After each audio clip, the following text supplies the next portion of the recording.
Welcome along to Doha in Qatar, day 2 of the Qatar ExxonMobil Open 2012. This event has always attracted some of the biggest names in the sport, and well, this year, it's been no exception.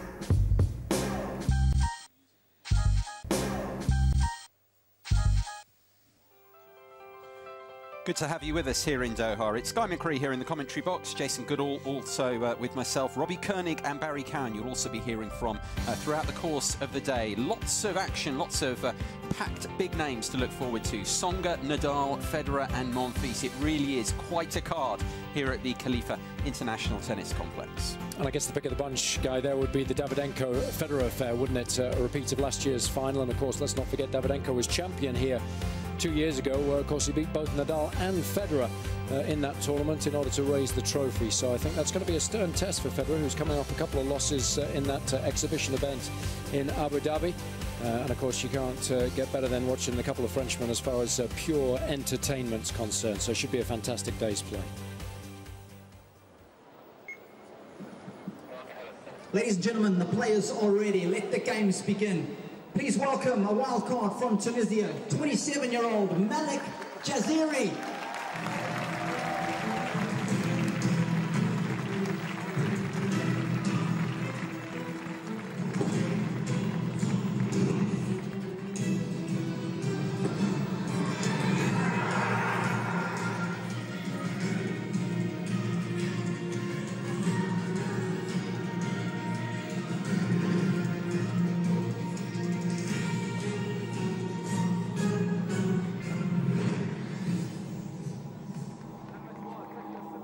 And the tournament's number 3 seed from France, Jo-Wilfried Tsonga.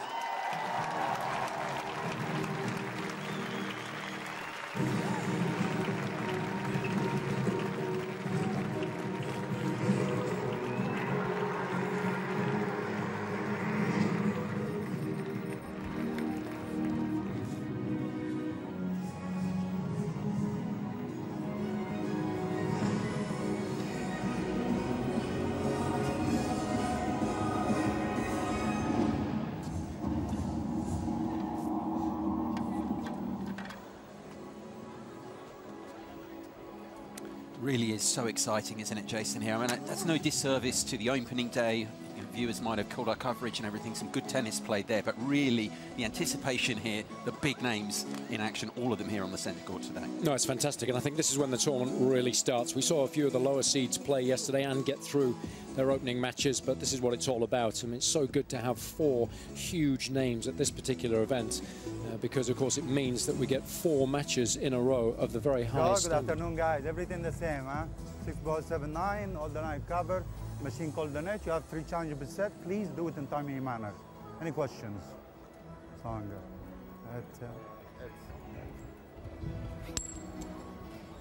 Ciao for you, man. Receive. Good match, guys.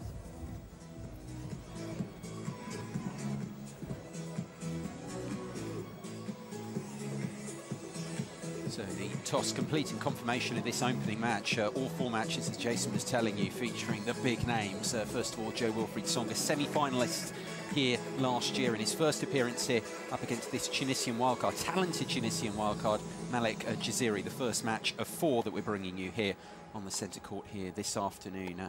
Look at this stunning city, the backdrop for our look at the draw as it looks so far. We saw Alex Bogomolov Jr. book his second round place on day 1. He'll play Albert Ramos in the second round. Flavio Chipola also there. He'll play the winner of this match coming right up. Yeah, Chipola there playing a local wildcard, so his progress into the second round was a speedy affair. And of course, the other 2 wildcards have gone to foreigners here. Jaziri from Tunisia, and Sergei Bubka, who's playing on an outside court here today. Did well last year. He did, and he's a very talented individual. So it's nice to see players from different countries allowed into the main draw of this particular event.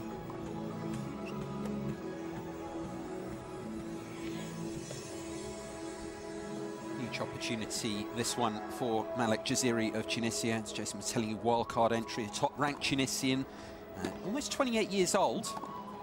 So I think he turns 28 in, what is it, in a few weeks' time, January the 20th. But really on his way up last year, enjoyed a terrific year in 2011. Looking at his ranking history, only just been inside the top 300 before. Started that year, 2011, 333, ends it 118 in the world. That's some jump. Oh, it is, and especially when you consider he's 27, 28, because if you're ranked 300 in the world and you're that age, most players have given up or gone on to do something else, because it's very, very hard to make a living at that ranking. So it's really nice to see someone who's stuck at it and had really good results at future and challenger events last year, and now has an opportunity, of course, to rub shoulders with the big boys. Did well at the US Open as well, qualified there, beat Timo de Backer in the first round, former junior world #1, and then lost to Marty Fish. So he has had some experience of playing at the highest level, and it'll be interesting to see how he handles not only his opponent today, but of course the enormity of the occasion, playing on one of the most famous centre courts in the world. Yeah, you make the point about the US Open. That was a good achievement. His biggest title, probably that challenger success in Geneva. He's won challenger title today. Well, he does have quite a task before him, though, here up against the third seed, the world #6, back at that career high rank of 6, Tsonga. And I suppose, really, when you're looking at it, from when he split with Eric Winogradsky, second half of the year, one of the players in terms of performance and results. And that's no disrespect to Eric, because he paid tribute to the work that Eric had done when he made the final in Paris at the tail end of the year. And I know Eric well. I used to play doubles with him and did a lot of hard work for a number of years with Joe.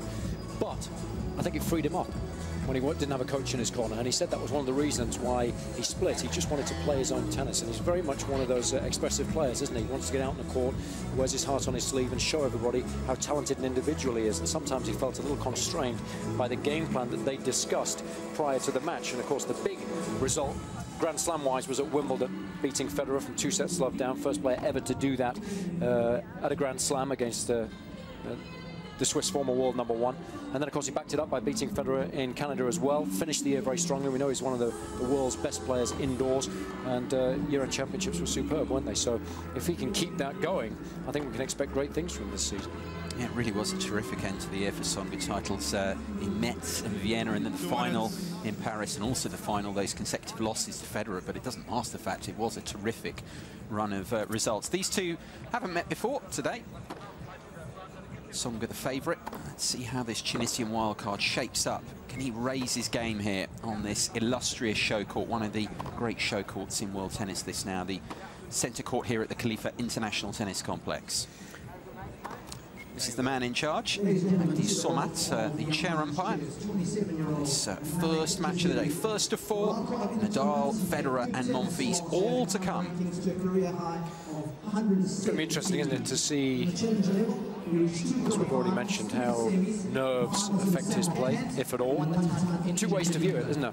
You can look at an opportunity to play in a big tournament like this when you receive the wild card, and you can hope for the lowest possible ranked opponent, another qualifier perhaps, or another wild card even, to give yourself the best chance of winning. Or you can say, hey, listen, this is an opportunity for me to play one of the best players in the world. I hope I play one of those, because I want to show everybody how good I am. I want to prove to myself that it's worth pursuing a career in the game. And when you're ranked outside the top 100, you need reinforcement like that at 27, 28 years of age. So I think if he can put in a good performance here this afternoon, he can use that as a springboard. He's going to have to drop down and play some challenges throughout the course of the year, maybe even the odd futures event, depending on how many matches he's able to win. But he will want now very much to break inside the top 100 and start living with these guys on a regular basis. And in order to do that, you've got to have confidence. It's very, very difficult when you've spent your whole life playing at the lower level and suddenly you're in the locker room with these guys because you've watched them play and win huge events, and you've done so from the sidelines, and it's obvious how good they are.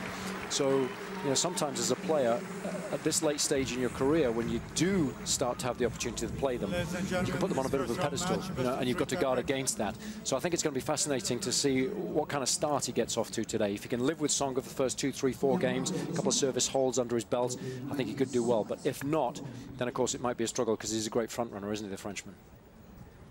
Please, as a courtesy to both players, make sure you put your... It was fascinating, Guy, listening to Tsonga talk earlier in the week about his goals for the season. And he was suggesting that consistency was, you know, very much near the top of the agenda. And that's what we've all suggested for a number of years. On his day, can be brilliant. Can he win 7 matches in a row to win a slam? That's the big issue. You know, yeah, can he win 2 or 3 big events during the year? He can indoors because it's easier, serves more effective. But outside on the slightly slower courts, the medium-pace courts like this one, that's the big question. And of course, everyone's saying, can he break into the top 4? In order to break into the top 4, you've got to have the consistency at the biggest tournaments in the world. That's where you get the most ranking points. So it's going to be a fascinating year as far as he's concerned.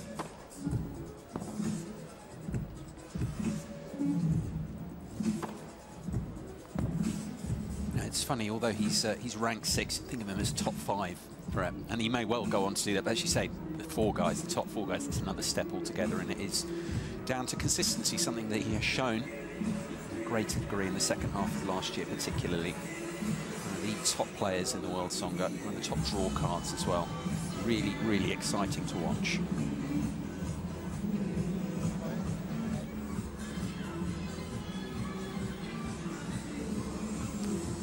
So just about ready to go here. First match of 4. It's a bumper card on the centre court here at the Khalifa International Tennis Complex. The first of the big names in action here. Last year's semi-finalist on debut. This is second appearance. Jo-Wilfried Tsonga, the world number 6, seeded 3 here.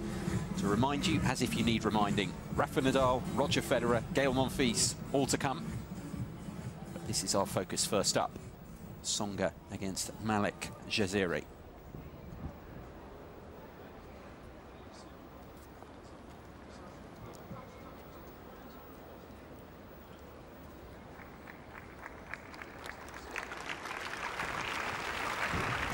Ready for play for a second.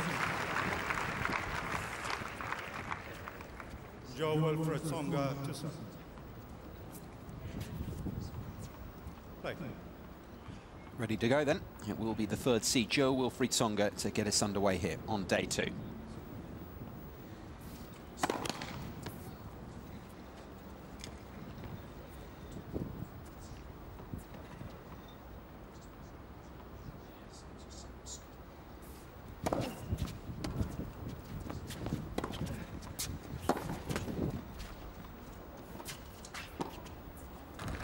Nice start there from the Tunisian. Love 50.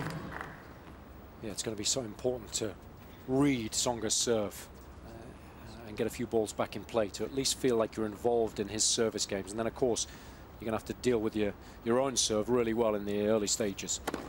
Got to live with the best players in the world for as long as you possibly can initially. Help build up the confidence when you're ranked a little lower.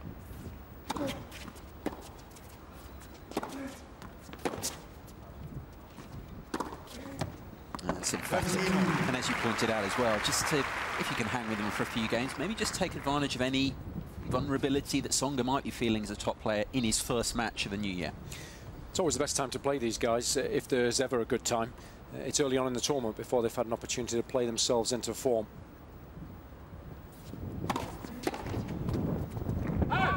Knows the conditions well. Semi-finalist, of course, 12 months ago. Played some good ball as well before falling to Federer. The court's not quite as quick as he would want it to be. It's a medium-paced surface, this one.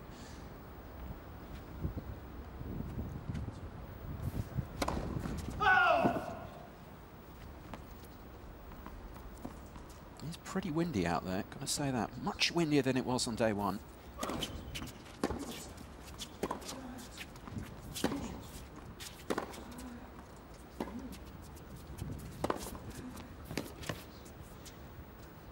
It's a nice little approach shot. I think that's one of the things I want to see from Tsonga this season, Guy, coming in a little more frequently. You know, he's got great feel at the net. He loves those little drop volleys, doesn't he? And we saw plenty of those in the O2 Arena, the season-ending championship. So if he can do it on the medium-pace courts as well, I think that will help his cause. Let first.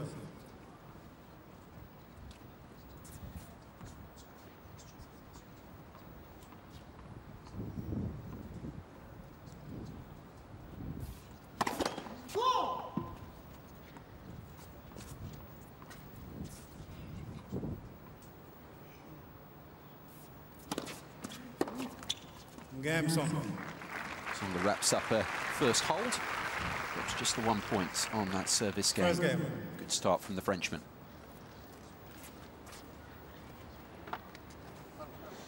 That's a good start from Tsonga, and delighted to say we've got Robbie Koenig courtside throughout the course of this match. Robbie, nice to have you with us.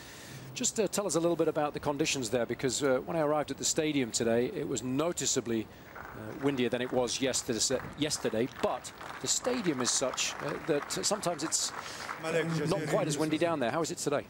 Well, I tell you what, in the last 10 or 15 minutes or so, it has definitely picked up courtside, and if I'm Jaziri, I'm actually going to be pretty happy with these conditions. I think the wind is always a big equalizer, especially when you're playing against a player who's much better than you, Jason. Yeah, I think it's always tough, isn't it, Robbie, to serve well when it's very, very windy, so that might help Jaziri's cause as well. Yeah, and even from the back of the court, you know, the ball's doing a lot more through the air. It's changing direction, it's changing shape. And I think, you know, it definitely unsettles the better player. We know that Jo-Wilfried likes to play his best tennis indoors, where conditions are always perfect. You don't have to deal with the sun or the wind.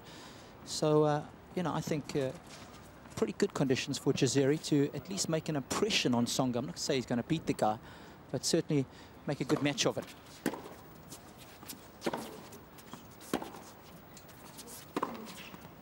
That's a good start. And were you happy, Robbie, with Barry Cowan's assessment yesterday of this being a medium-paced court?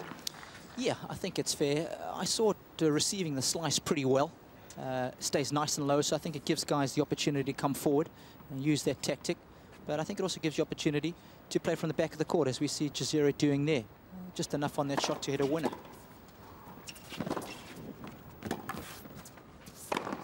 Yeah, it's looking confident right now, Jaziri. Good start.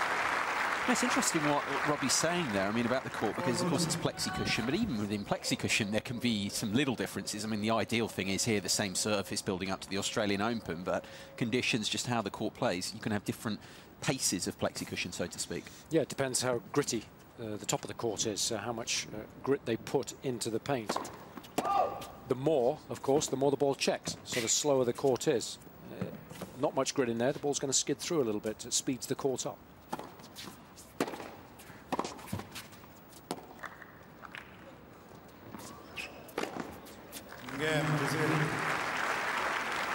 That's a great game. Yeah, pretty lax that from Tsonga, but no, got to give credit to Jaziri there. Not overawed in that first game. No, some really good tennis, and I like the fact that he's prepared to step up the court and take the ball on. It's important to send the right message down the other end of the court when you're playing against one of the best players in the world, and I think he did that remarkably well in that game. Good start that from the Tunisian wildcard. Can he keep it going? Tsonga to serve at 1 each.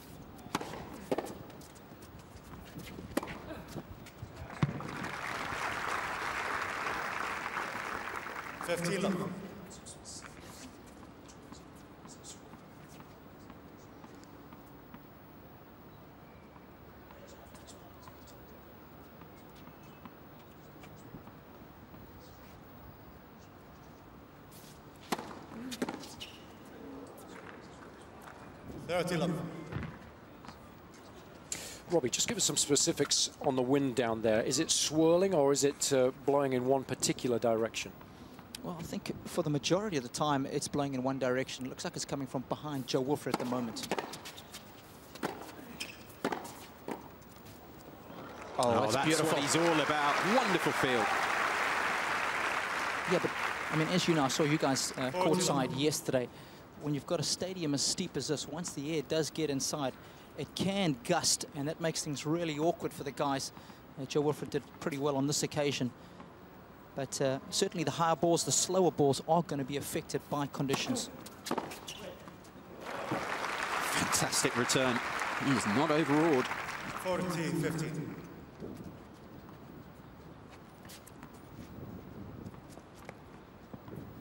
High quality affair so far. 10 winners and just a 1 on 4 sterile. Can't argue with that. Long may that that continue.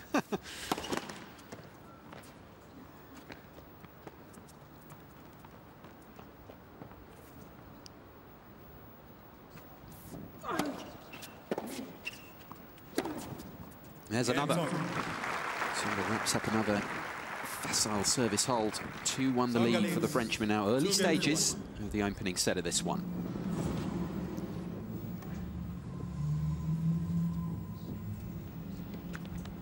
That's a nice start. You know, what I like about Jaziri is the fact that he's prepared to take the ball on. Often you get in a situation like this and you go into your shell and you start wanting to make balls not look bad, you know, not make unforced errors, and of course that allows the best players in the world to dictate play and dominate, and then you're in trouble when you give them a lead and you allow them to, you know, open their shoulders. So I think that's a really good start. Even if he misses a few, it's better to do that and send a nice positive message down the other end of the court than it is to just hope that you're relying on errors from your opponent. I really like the body language of Jaziri. I know we've only played 3 games, but you pointed out really good, high-quality stuff from both men. Some of the matches yesterday a little scratchy at times. This complete opposite, albeit just 3 games played. It is a nice start, intriguing start to this one.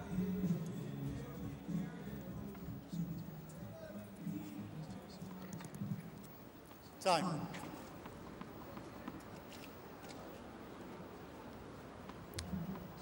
Wild card to serve here. 1-2. 15 left. The one thing I will say about Jaziri is that he's enjoying the fact that there's a big buffet breakfast at the hotel, because I've been in the gym with him the last 3 mornings, and he's a good half a stone overweight at the very least. You'll see a little bit of that when he serves. I mean, he can pack a punch, but he's not in the best of shape, and it surprises me, you know, because obviously he's relatively mature now, 27, 28, and, you know, you should really be in the best possible shape you can be.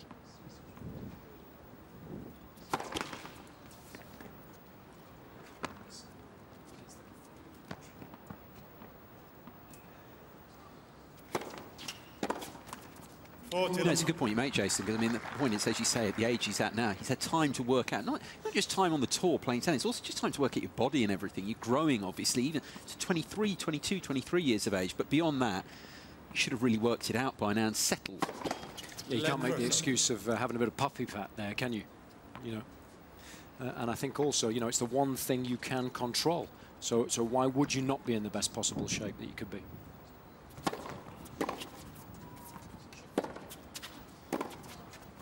Game, Jaziri.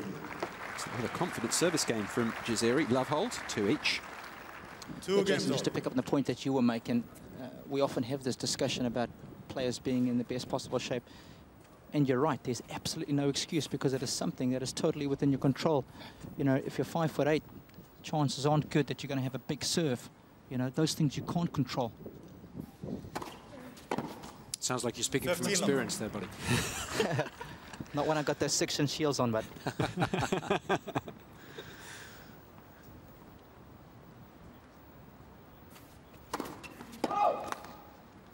Quite the comedian, Robbie Koenig, isn't he?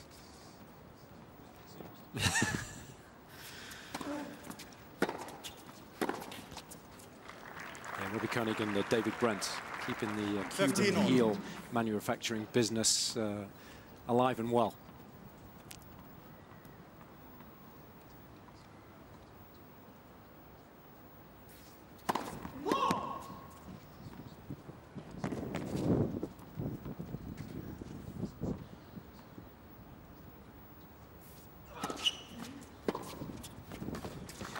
Wonderful return. I love that variation. A lot of players will just return down the line, but that one inside out, very tough to defend against. President of the Qatar Tennis Federation there. That's Khalafi. He was here yesterday with Carlo Ancelotti in the evening session, and the rest of the Paris Saint-Germain team.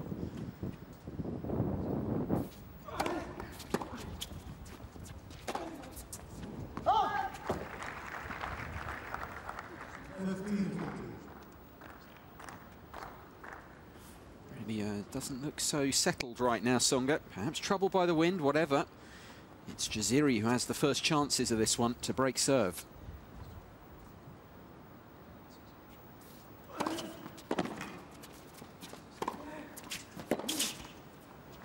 That's a shame. You've got to make your opponent play down. Yeah.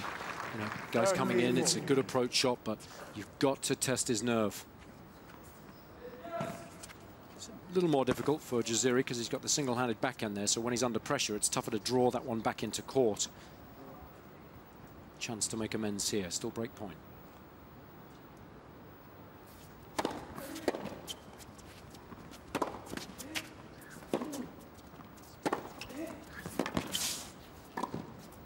That's well done. Tsonga doesn't fluff his lines, hands on for the moment. Yeah, I think this is the kind of tennis that he wants to play, keep the rallies nice and short. As soon as he sees Jaziri struggling wide to his left, he has to slice the ball there. He can't come over it, as we discussed after the previous point. So it's a nice time to ghost in.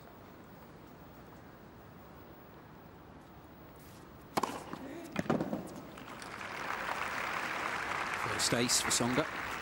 It's a meaty blow because it's breezy down there, as we've already suggested. So anything above 200 is pretty good going. Anything above 210, 215, 220 is outstanding.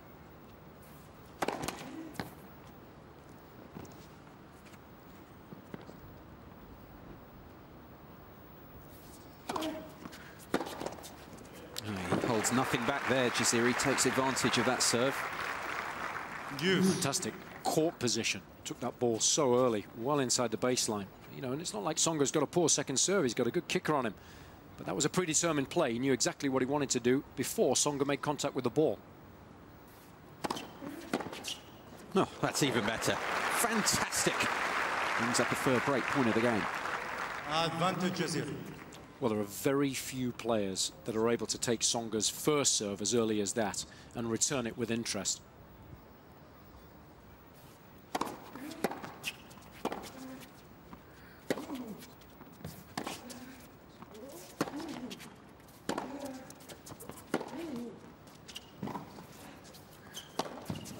Oh, it's a shame for Jaziri. He had Tsonga right where he wanted him there. But I like the shot selection, guy, from Tsonga when he was pushed wide. Instead of panicking, he just put the ball back in play and he said, OK, if you're going to win the point, you've got to hit another one of those. And, of course, in the wind, very easy to shank the ball. Shame.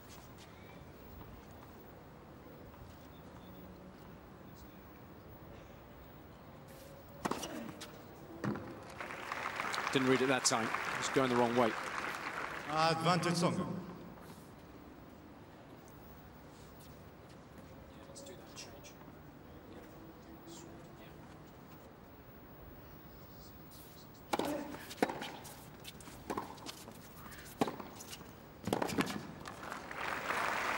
I tell you what, he's shocking Tsonga at the moment because it's not often you see him rushed into error this often at the beginning of a match.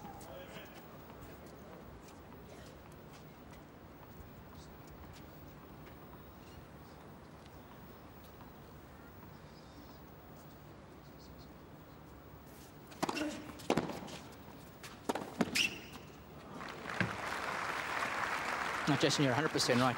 I'll tell you what, Jaziri's got some serious firepower. When you're sitting at court level, you can get a good idea of gauging and comparing how big guys' ground he's on. I tell you what, Jaziri's almost matching Tsonga pace for pace.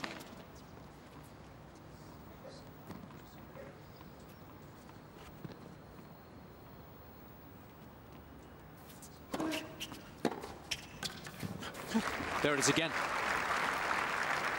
And I think, you know, it's a combination of things. A, he's taking the ball very early, so that takes time away from the server. But it's not like he's just bunting the ball back in play. He's taking a full-blooded swing at it as well. So, I mean, Tsonga here really needs to get hold of a couple of decent first serves and get a couple of cheap points. Otherwise, in big trouble.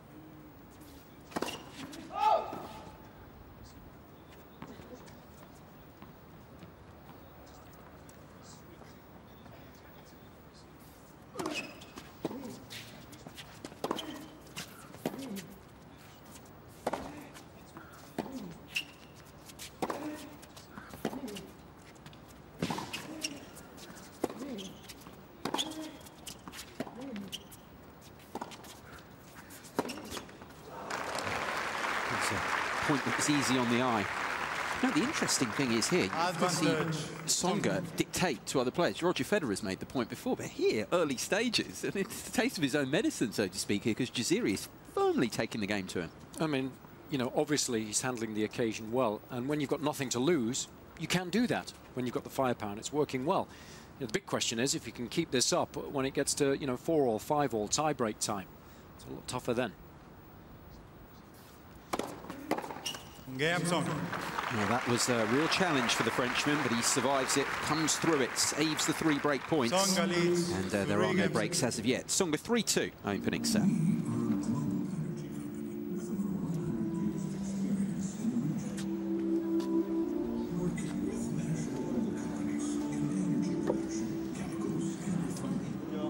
Got some thoughts to bring us here, Jason, on Jaziri, the impressive start, and particularly the hit point. Yeah, we're just going to back it up with some really nice graphics. We know that it's easier to take your opponent's second serve inside the baseline. Those are all the grey balls there, and he's done that on every single one. And so far, he's won 50% of the points when Tsonga's missed his first serve. But it's doubly difficult, at least, to do that when you're returning first serves, especially when you're up against someone who serves as well as the Frenchman. And he's right on the baseline there, inside it, in fact, when he's returning the slider out to his forehand in the right court, and that early backhand return in the left court there. And you can see the contact point out in front of the body. The head's nice and still. Look at the movement through the ball there. He's well inside the baseline. And all of those aspects take time away from the Frenchman. So it's been a real struggle for Tsonga in the opening 18 minutes of this match because of the aggressive style of play of Jaziri.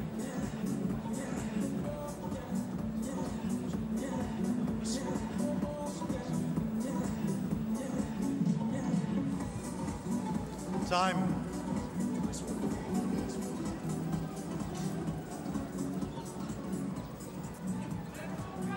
First real test of this one survived by Jo-Wilfried Tsonga. 3 break points saved in that previous game. How does Jaziri, who has impressed so much so far over these opening 5 games, how does he respond? Tunisian 2-3 opening set.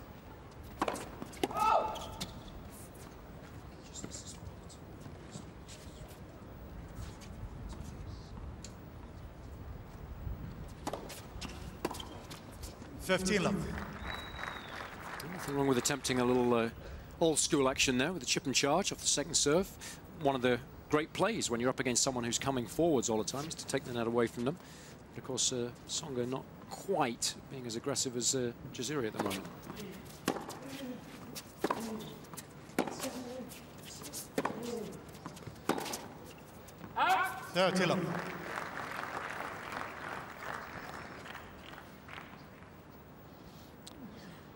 Well, Jason, I couldn't help but take the cue from you there of chipping and charging. A little earlier today, when I was heading over to the gym, I saw Stefan Edberg at the hotel having a hit with his son. Talking about chipping and charging, me and you will both know it doesn't get any better than that. Yeah, Stefan, of course, one of the former champions that have been invited back this year to celebrate the 20th anniversary. And he doesn't visit many tennis events, so that just shows you how highly he holds this tournament in his regard. Nice to see him courtside. Oh,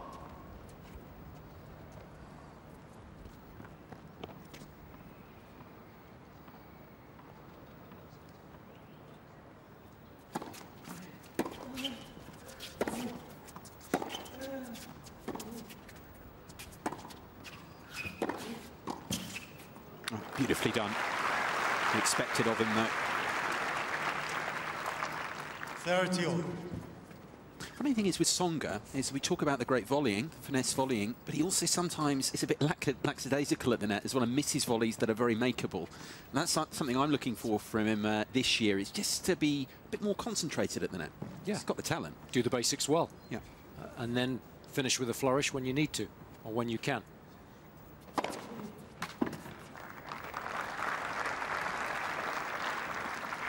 Yeah, you were talking about the past champions. I'm invited back. There's another one. Yunus El Manoui in attendance here.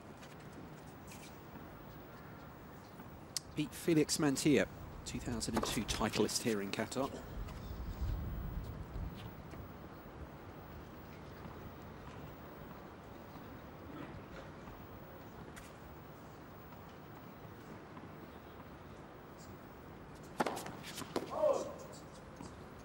Juice.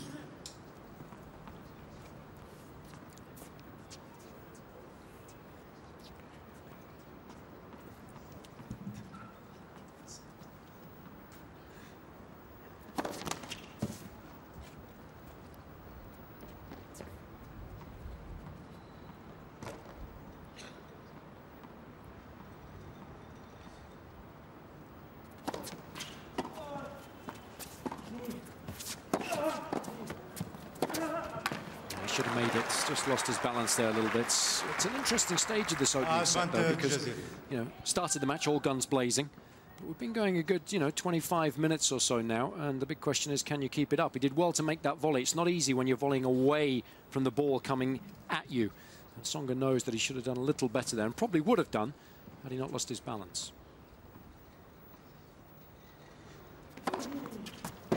Jaziri. Big bomb from Jaziri to close out that game. He continues to impress this wild card. Third ace in the contest so far, and it's 3 each.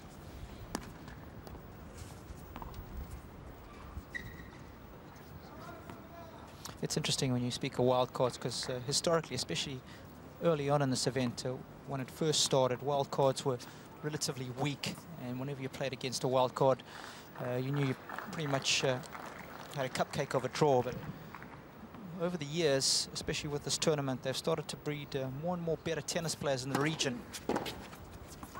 And of course, Jaziri's made some good strides, boys, in the last 12 months. Rankings at a career high now. He's moved from the mid-300s right into the cusp of the top 100, and that's a significant move.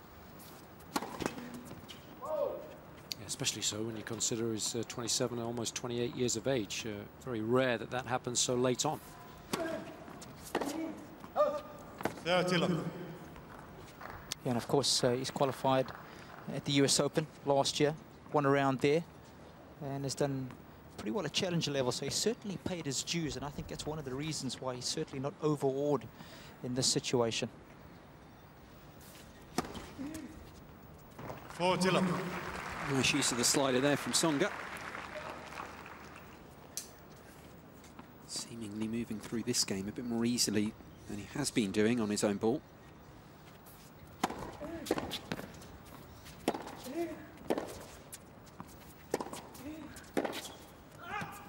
And then he just sees that one rip away past him. Fine strike from Jaziri.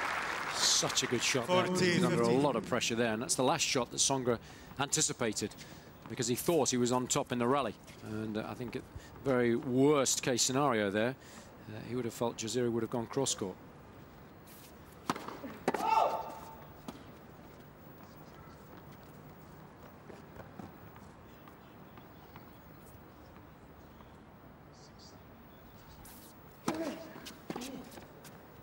Game Tsonga. Easier hold that time for the Frenchman. Still no breaks in this one. 4-3 the lead for Tsonga now in this opening set.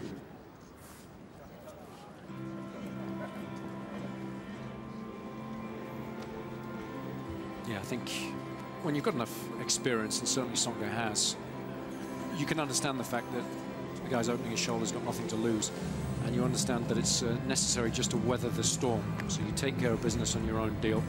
You try and get a break, obviously, but if you don't worry too much about that. And also, you've got to sort of realize that it's going to be very, very difficult for Jaziri to play like this for 2.5 hours, 3 hours. And that's, of course, what you need to do most of the time when you're playing the best players in the world. So I think if Tsonga can get to 4-all, 5-all, even in a tie break, he'll feel delighted, because I'm sure he's confident in his own ability to play a little better when it really matters in order to get the job done. Yeah, it's fascinating, all the little momentum shifts in the course of a set. You talk about that opening stages, now we're moving through, then you get to the business end of the set, maybe a tie break as well. All these little momentum shifts that can happen is, I suppose, the beauty of the scoring system. Yeah, it really is.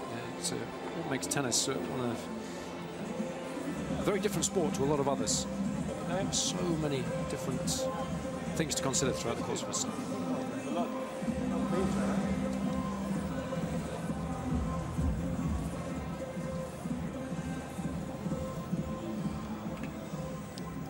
Time.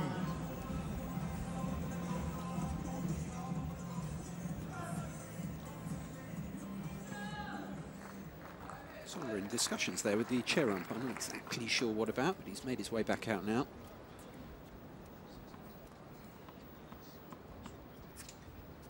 Yeah, maybe just suggesting to the umpire that he wasn't sure why the umpire was making him wait, but TV changeovers here.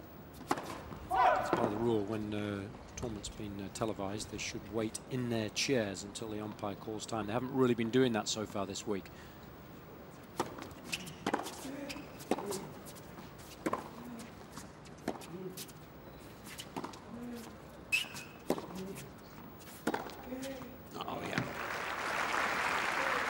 Of course, that's the weaker wing as far as Tsonga's concerned. But if you give him time to get set up, you give anybody time to work from a really solid platform, then they're going to be able to time the ball really sweetly. And that's exactly what Tsonga was able to do there, pivoting so beautifully off that front foot, keeping the head still all the time and extending through the ball in order to generate the power.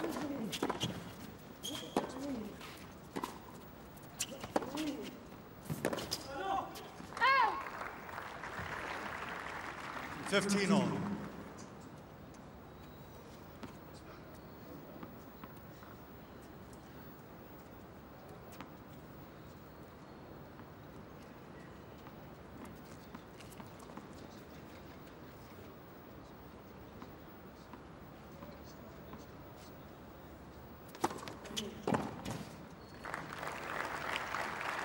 I like that slice serve guy because Tsonga's not one of these guys like Federer perhaps who would just bunt a lot of balls back in play. He's going to keep swinging at that, and if you can get it just slightly out of his comfort zone, then you can get a lot of cheap points with it.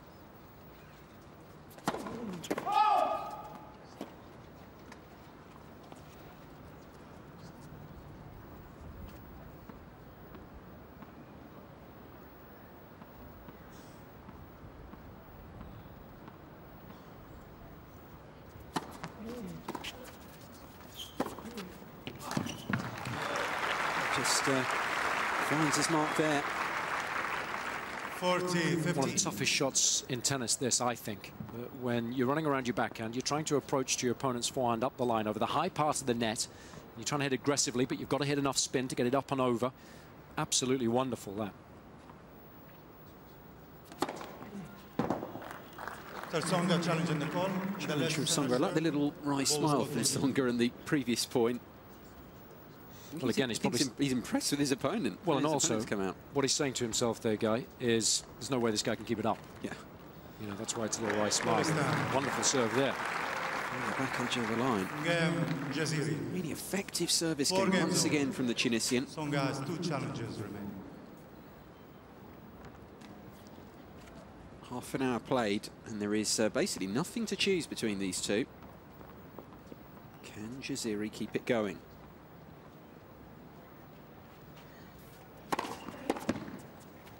Oh. 15 love.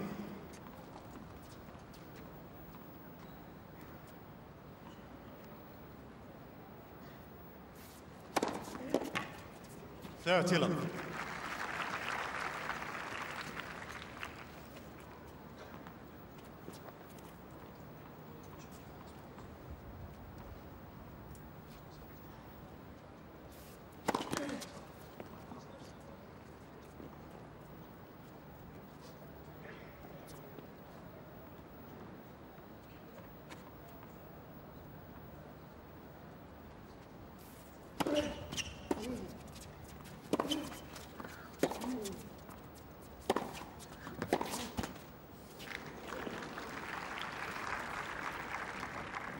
Love.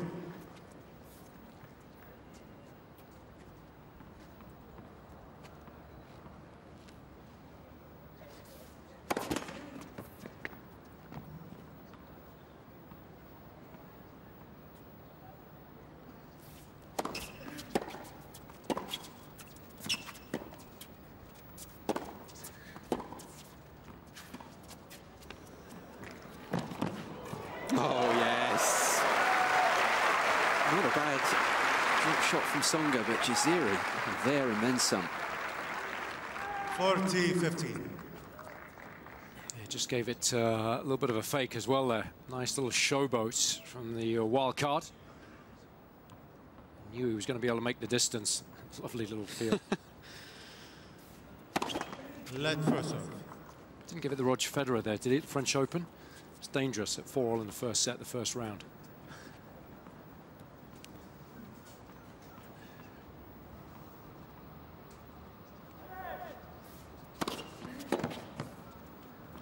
Game Tsonga. Yeah, not quite the same setting. Tsonga leads. Hold for Tsonga 5 there. games to 4. Jaziri to serve to stay in the set shortly, and 4-5 down. No breaks of serve as yet. I want to get your opinion, Robbie, courtside, as to the differences, if any, between weight of shot, pace and spin on these two players' serves. I would say Tsonga's definitely got a little bit more pace on his serve, no question about that. I thought you were going to ask me about the groundies because we were talking about that a little bit earlier, but definitely on the serving department, Tsonga's got the edge, a little bit more variety, certainly got more pace. I've been watching the speedometer here very carefully. He's definitely nudging it well above Jaziri's, and it's an action I know you're a big fan of. Very simple action. Goes with the left arm, leads with it, and there's no pause in his serve. He gets into the ready position, but the racket is still moving. And of course, when he pulls the trigger, all of that energy is going upward. And it's such an efficient serve, mechanically so good. And of course, that's why it's so effective. Yeah, thanks, Robbie. It really is one of my favourite motions on the tour, and he's certainly appreciating that as well, isn't he? It's always nice to see the players actually watching the big screens at the change of ends. Time.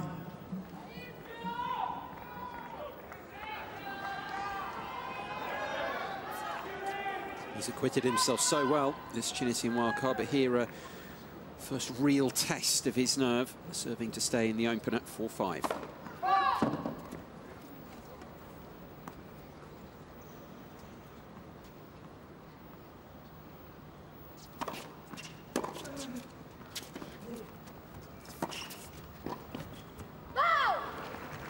Sensible little shot there, Guy, from Tsonga, because he didn't give him any pace to play with, and he was having to scuttle to his right, and obviously in doing so tried a little too eagerly, really, to hit the winner, and swung at the volley. Tough to control that. Might have been better off just going with the short little angle cross court.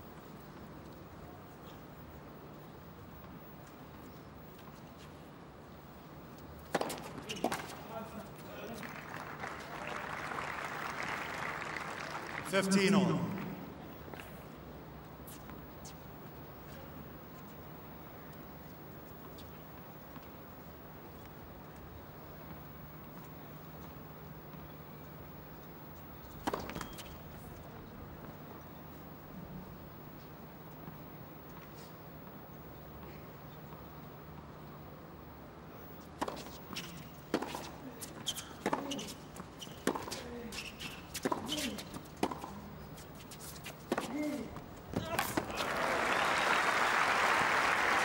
He's been doing time and again in this opening set. 30-15. Yeah, it's a good response. At love 15, he would have been feeling a little nervous, but really good footwork there to give himself enough room to be able to explode on that ball. Nice ratio of winners to unforced there. Has been a high-quality match so far.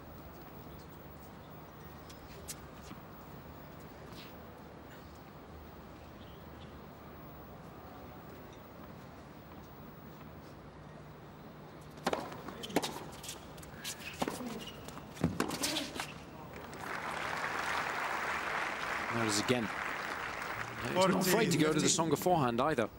And often when you play against somebody who has a stronger forehand and likes to run around their backhand, it's not a bad tactic to use.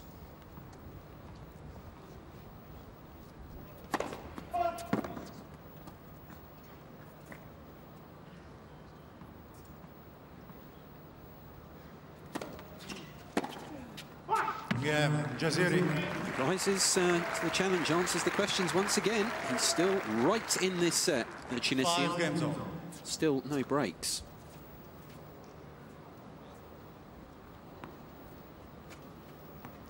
Yeah, and I guess, guys, lost 2 service games now of Jaziri. He's lost the opening point. And we know from a psychological point of view, that's often when breaks take place. And I think he's acquitted himself really well in the tail end of that opening set. Let first serve.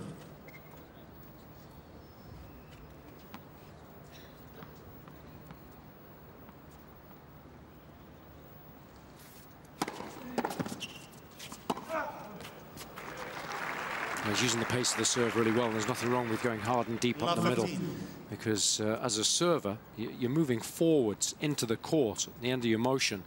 Very, very difficult to backpedal that quickly.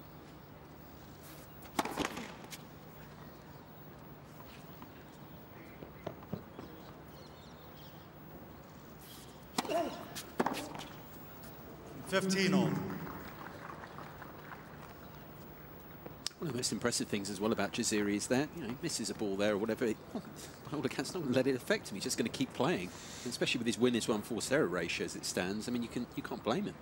Confident. Keep doing what you're doing. 30-15.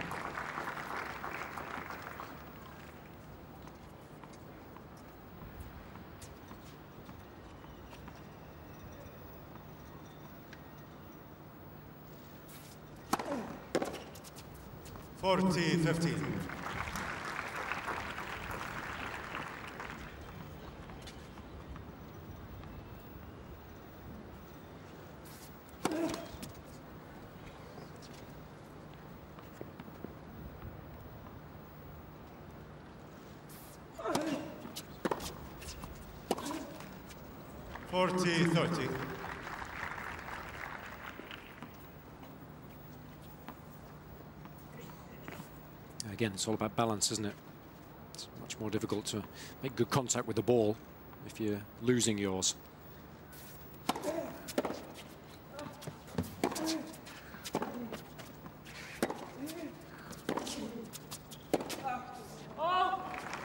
Just snatching at it there a little bit, and I think he feels under pressure because he knows if he doesn't do enough with the ball, Jaziri's going to open his shoulders and might hit another winner.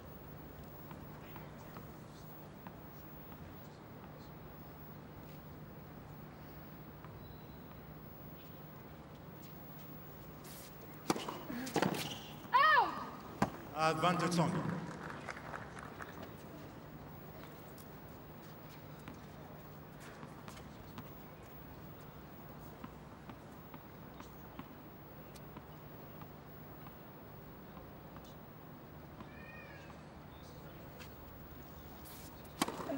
Game Tsonga.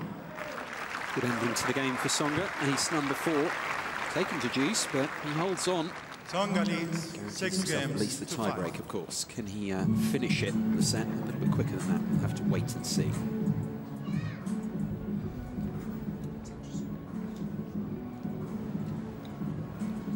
It's an interesting point that Robbie was making. Of course, we highlighted it as well, the fact that Jaziri has responded well when love 15 down in his last 2 service games. But it's dangerous, isn't it, to keep allowing your opponent a little bit of a lead, because, of course, the longer the set goes on, the more pressure you're under. He responded well at 4-5 there, but at 5-6 again, another stern test here. And to get into a tie-break, we were mentioning at the beginning of the match, would be a terrific effort in itself. But I think also Tsonga would be delighted to be in a tie-break, given how well he played in the first 4 or 5 games. And then, of course, anything can happen, just 1 or 2 points separating these two. But I've been impressed with him, there's no question about that. But often, you know, it's slightly easier to play a good set of tennis. But can you play a good match? It's a very different story.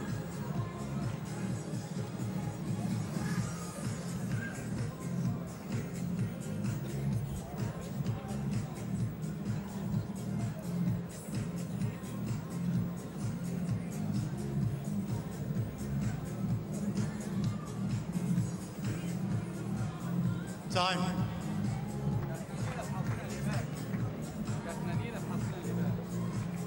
Some support.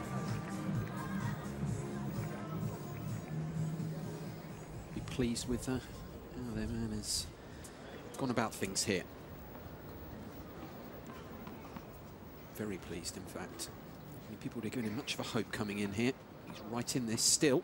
5-6 Jaziri, readying himself to serve for a second time to stay in the opening set.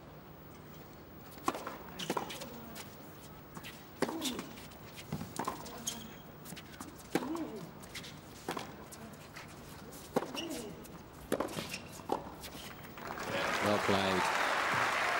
What a good volley that was, Guy. I mean, again, old school. We talked about that earlier on with the little chip and charge. Sensible approach shot this. He had gone up the line earlier, but to go back behind Tsonga was the intelligent volley there. And good technique as well. Contact out in front of the body. Nice firm wrist. It's, beautifully done.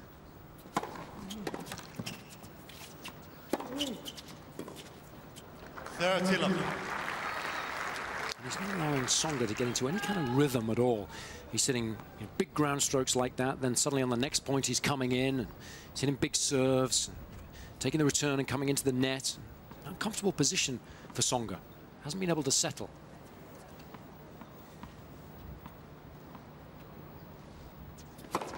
Led first serve.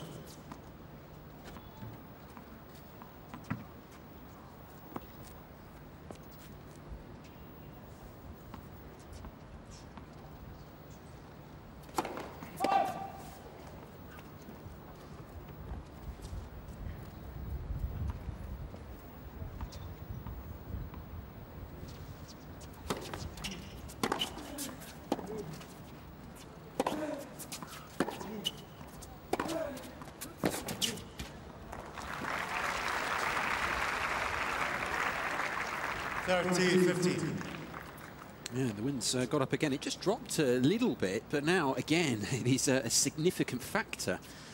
If those flags overhead are anything to go by. Interesting to see what Robbie thinks about that.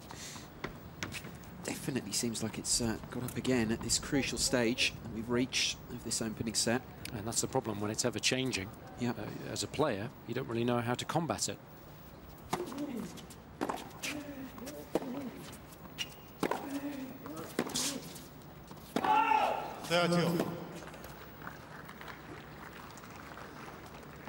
Ball definitely long. Huge point coming right up. Yeah, it's only the second point that Jaziri's lost in this opening set when he's made that first serve. He's won 16 of 18, 89%. I mean, absolutely outstanding numbers, better than Tsonga's. And he's defended his second serve well too. He's won 58% of those points, 7 of 12. Yeah, it really has excelled when stepping up to the line so far.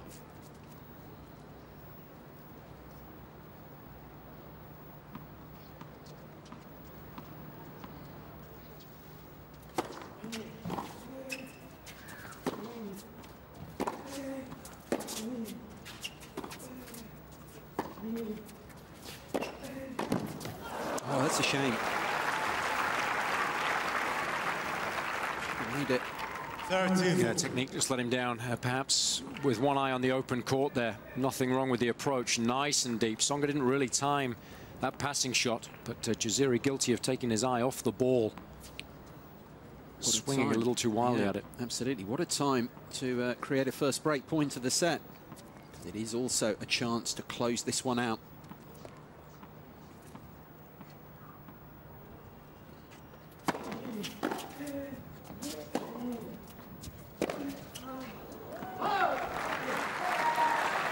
Again, rewarded for peppering the Tsonga forehand. You know, again, blaming the wind for the ball moving. Robbie Koenig was talking about that earlier on in the match. That's the difficulty when the ball doesn't have a lot of pace on it. It is going to move fractionally. You've got to watch the ball more closely as a result, and you've got to keep the feet moving all the time to make those last-second adjustments.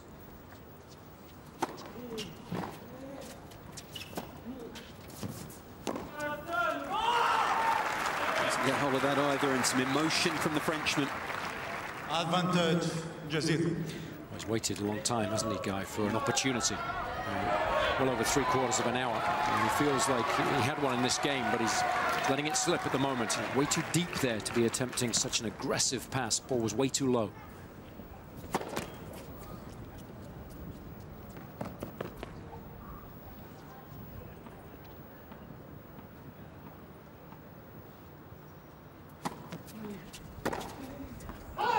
Hasn't made that one either. Really should have. And a chance, well, it comes and goes. Talk about Malek Jaziri. 6 games all. Himself into a tie-break, and this is anyone's.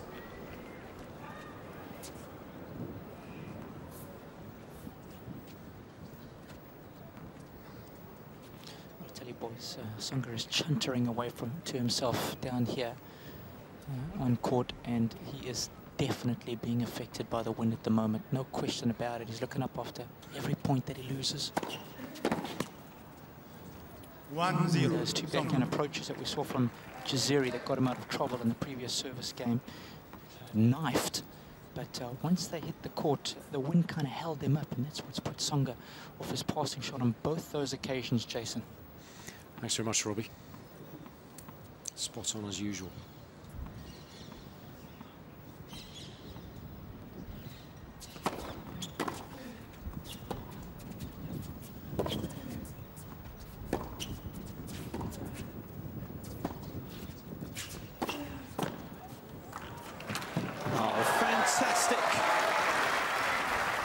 Well, and that's exactly what Robbie was discussing there in terms of the wind. That volley held up. Tsonga was expecting it to come through to him, so he was moving laterally. Had a lot of slice on it, stayed very low. We talked about that at the beginning of the match as well, but it never got to Tsonga. Wasn't expecting that at all, but it was a very good volley.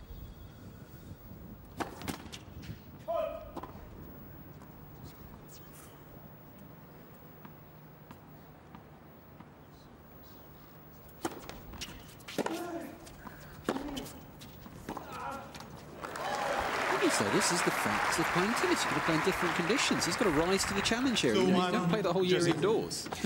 That's why he excels when he doesn't have to battle the elements, because he doesn't have to worry about that. He's got a very aggressive game. He likes to hit the ball, you know, hard, relatively flat sometimes. And you can do that much easier indoors. It's tougher for someone like Tsonga playing in conditions like this. 2-all. Finds his mark with that one.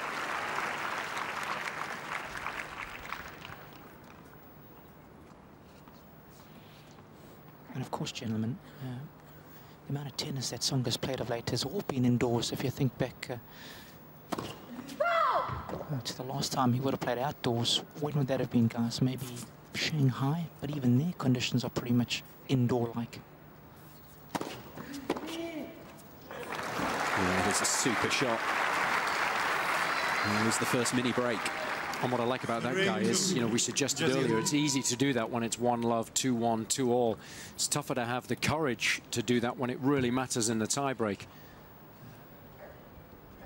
I've been just so impressed with his body language. I liked how at key moments, taking a little bit of extra time, readied himself on the serve, but generally gets on with it. So impressed all round with this Tunisian.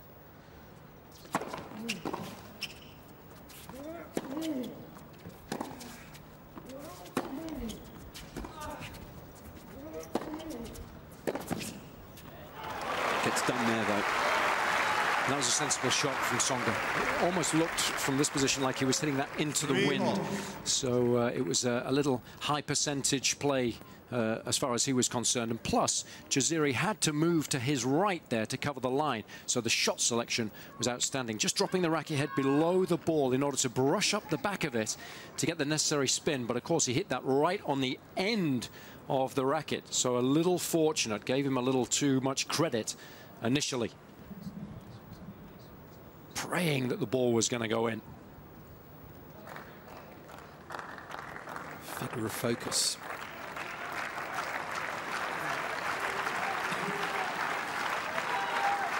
One mini break apiece. Thank you.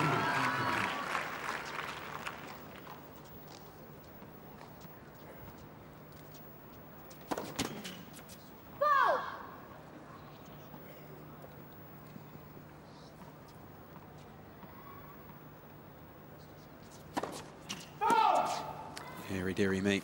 4-3. It's out of keeping with much of what we've seen from him so far.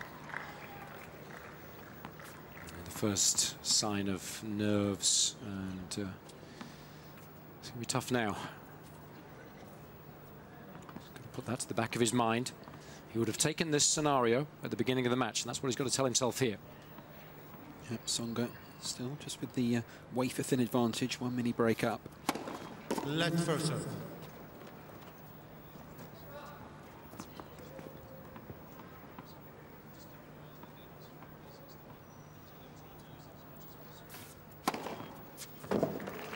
That's a boomer. 213 Ks that one clocked at.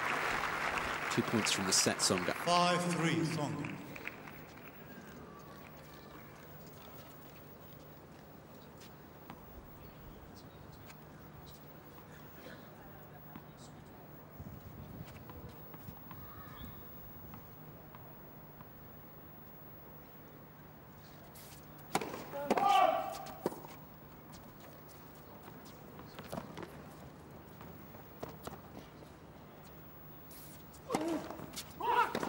He's missed that one. Yeah, reaction to match. 5-4. He worked so hard to gain the upper hand. It's incredibly frustrating to gift your opponent a point like that, to allow him a lifeline, really.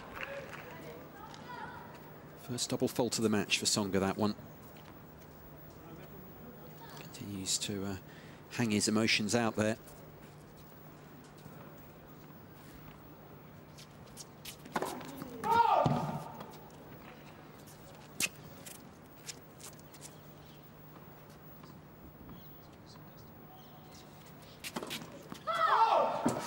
Well, can you believe it? It's a shame because the set's been such high quality, and now we've had 3 doubles in a matter of moments. I think you've got to question the shot selection there, though. Why go with the slider up the tee instead of the higher percentage play, the kicker?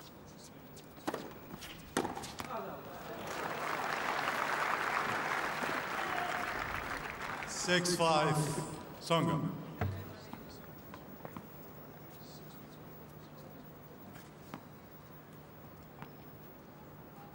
Crunch time. Set point. 3rd set point, remember. Had opportunities, had a break point at the end of the regular set, and another one. This is the 3rd chance. Yeah, man, first Done this time.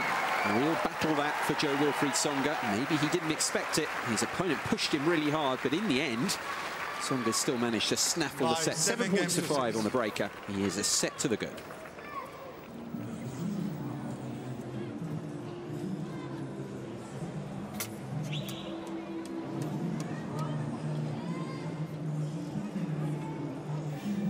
Good set of tennis, highly entertaining, fantastic effort from Jaziri, but we did say, was he going to be able to hold his nerve when it really mattered? And that's questionable because of those 2 double faults, especially the second one. I wasn't sure about the tactic of trying to hit the slider up the tee as opposed to just going with the higher percentage play, which would have been the kicker out to Tsonga's weaker wing, the backhand in the ad court. So in the end, you know, nerves failed him.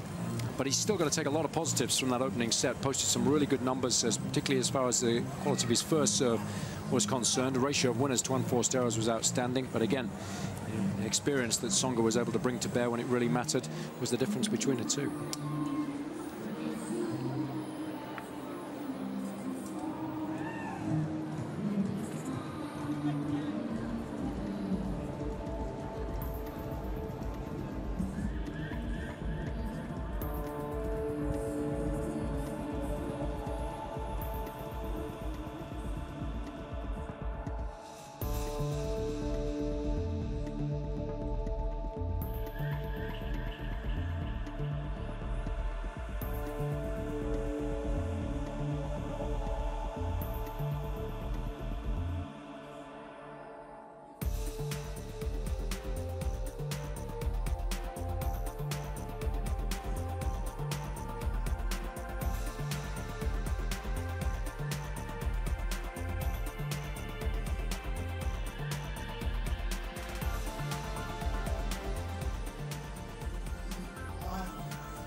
So a set gone, a set where Jaziri impressed. Felt he was in it for much of it, but just faded away in that tie-break right at the back end, and that was all Jo-Wilfried Tsonga needed, and he's now in the box seat firmly. A few of his countrymen watching on. Can he now really impose himself on this match in the second set?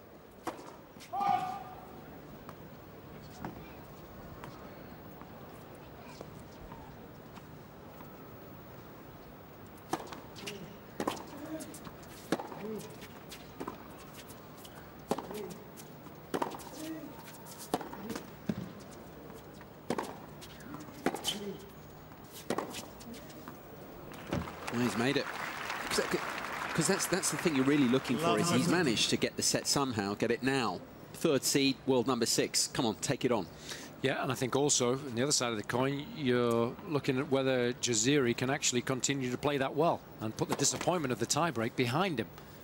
Because they'll be bitterly disappointed, you know, when you work that hard and then you serve a couple of doubles. It's tough to take. Love 30. You know, already is in trouble here. And, you know, you're absolutely right when you suggest that this is the time that Tsonga's got to pounce. Get an early break here. Match should be done in 30 minutes.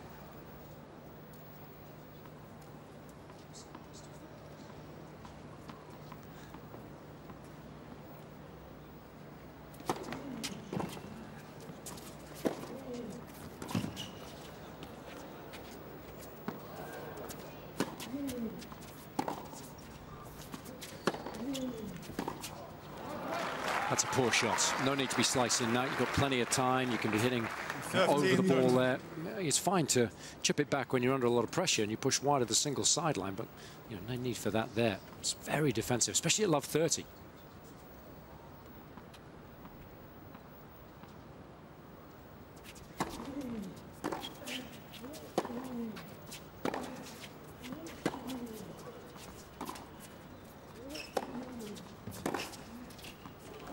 He makes it again. Strike from Tsonga. And he has his chance. Challenge. I thought he made it. Initial reaction. It looks like he looks. It's a close one. He challenged immediately, didn't he? And often that tells me that the player thinks he's right. But I'm with you. I thought it was pretty decent. No. It's a good challenge. 30.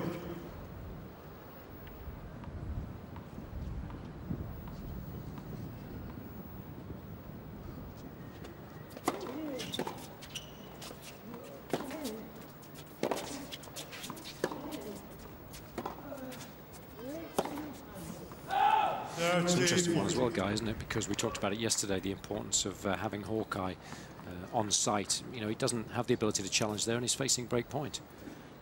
You can't overestimate it enough. How much it improves the game having that. I mean, there, you know, everyone, ourselves included, think he's made, you know, thinks he's made the winner, but the fact is he's just missed out. It really does make a difference.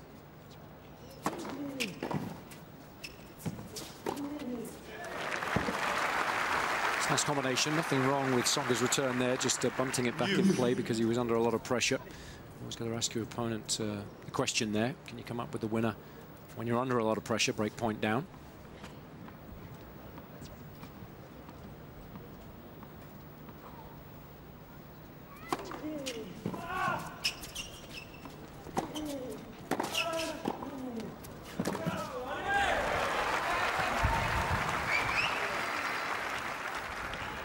Advantage, Jaziri.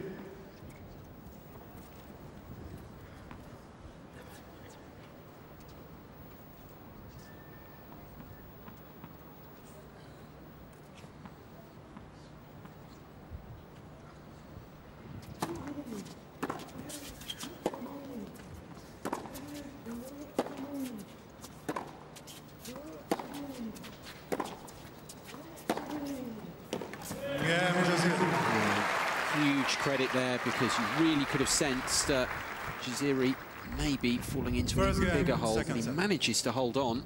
Could turn out to be important in the context of this one. Yeah, no question that he's been able to sort of continue the momentum there as well, and that's always important. Karim Alami, the tournament director, really puts on a fine show, backed up by a wonderful support team, of course. Well supported event this, but he really at the figurehead of it runs a fine ship.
shame.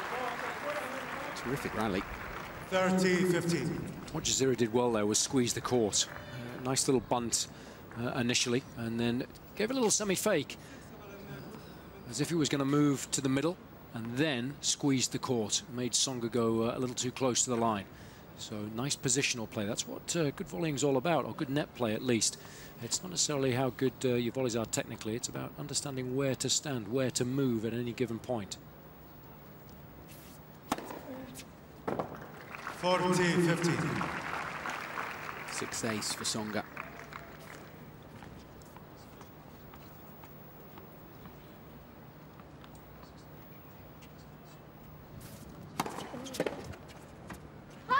Game's on. That's what he would have wanted, having missed the breakpoint chance in the previous game, just to come through. One game Pressure on. back on Jaziri. Wind has certainly been playing a part in Jo-Wilfried Tsonga's mind, and you can see there the effect of it. Very hazy background behind that building. Yeah, I don't know about you, Guy, but I ordered blue skies throughout the course of the week when I arrived. Don't know what's happened today.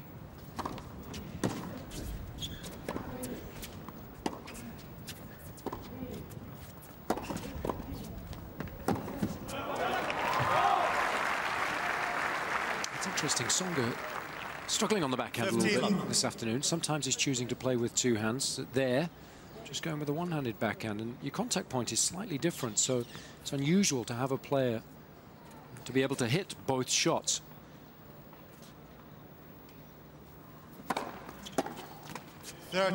It's an interesting point you made with that backhand. It's something we saw, I suppose, first of all, in that Wimbledon run. He was starting to do single-handed backhands, mixing it up, and it's something he kept doing through the remainder of the season, and not many who do it, but why not, I suppose. But as you say, it brings its own difficulties trying to do that. It's interesting, actually, when he times the single-handed backhand well, I think technically it looks a good shot. Sometimes it's the double-hander that looks a bit uncomfortable as far as he's concerned. No problems most of the time with the forehand. Look at the contact point there, right out in front of the body. Phenomenal shot.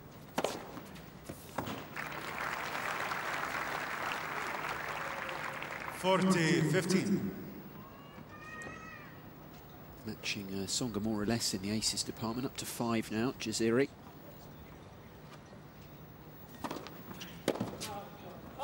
Game Jaziri.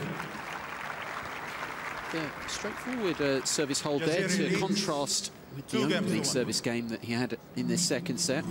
Jaziri on serve. New balls, please. Set number 2.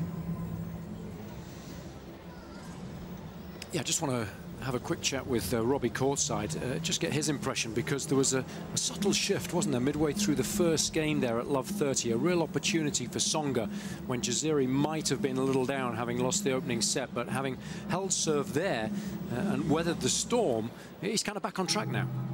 Yeah, and often that's where the good guys are so good. That period at the tail end of one set and the start of another. They're so good at closing things out when it gets tight and then hammering home the advantage early on in the second set. And Jo-Wilfried didn't do it that time. And as you rightly suggested, it is certainly going to give Jaziri a little bit more heart. There's nothing worse than going down a set and a break to a good player and losing control of the match. I mean, they can pretty much wrestle control of the match in about 10 minutes there. So I think the wild card has done really well just to hang in there and get his nose back out in front and hopefully make a fist of the second set just as he did in the opening stanza. Thoughts there of Robbie Koenig. Fans of both participants out in force here. Good crowd. Time.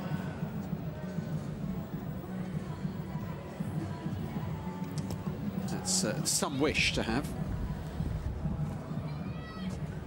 That's Karim Alami is not a miracle worker. What does he want with Federer? Coffee. Coffee, that's it. Well, maybe it can happen. Who knows? Yeah, just asking a favour of Karim.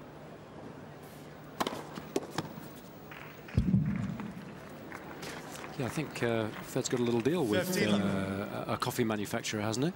So perhaps they could work in a little photo shoot there. Win-win. Karim will make it happen.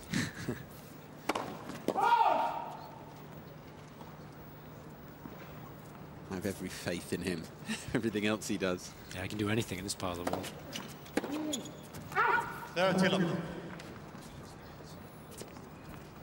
There he is. Yeah, the big man. You've just got to get his attention, though. That's the key, isn't it?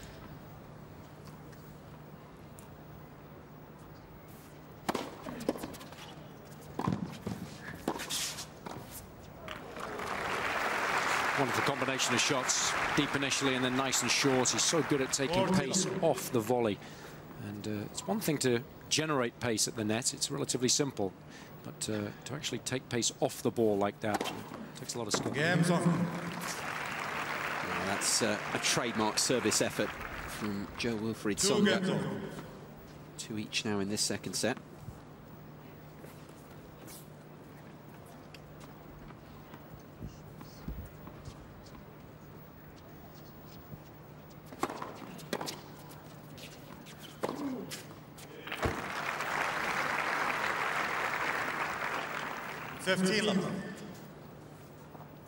Still nice and loose. That's good to see.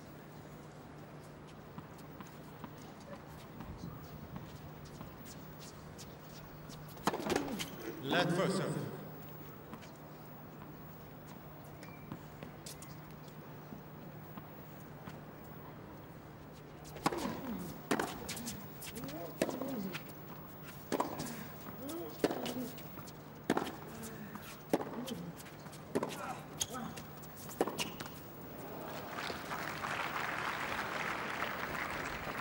On.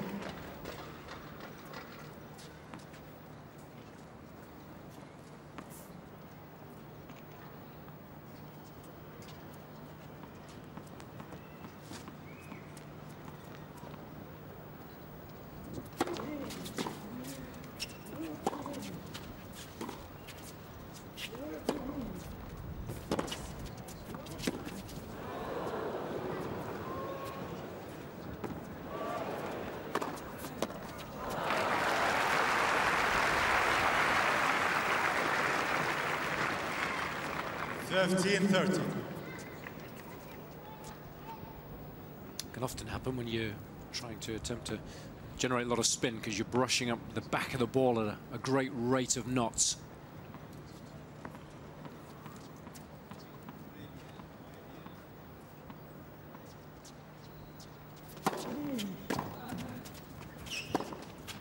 Nothing wrong with that.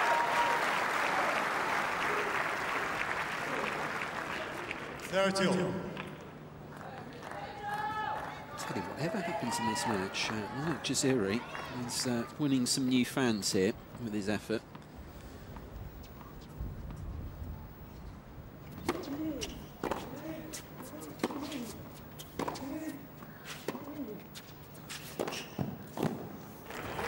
beautifully done.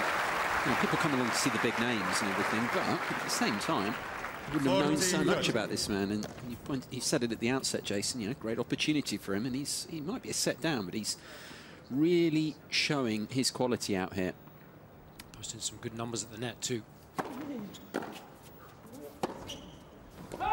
Yes.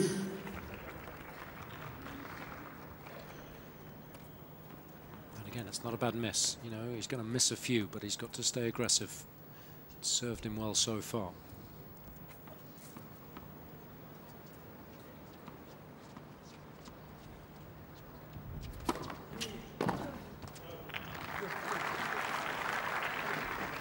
Advantage, Jaziri.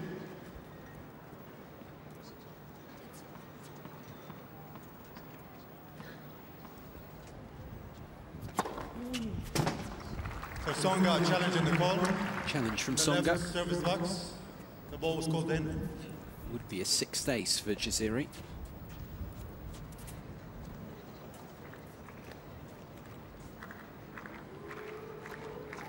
Ball is down. It's a very good strike. Game, Jaziri. Consolidating serve there. Jaziri leads again. 3 games to 2. Tsonga has 2 challengers remaining.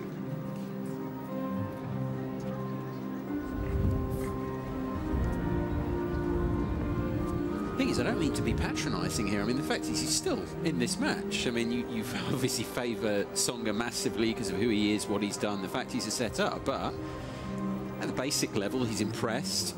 But even beyond that, he's still firmly in there. No question about it. He's got an advantage in this second set as well of serving first. That's what was a little more difficult as far as he was concerned in the opening set. But if he can get a nice early lead in one of these service games of Tsonga's now, a love 15, a 15-30 perhaps, then he can really test Tsonga's resolve. Because I'll tell you what, if the Frenchman does lose serve at some stage in this second set, he'll start to get really frustrated. We've already seen some of that, and he's winning. So, you know, if he starts to fall behind, all of those half chances that he hasn't been able to make the most of at the moment will start to come back to haunt him, and then it'll start to get really interesting.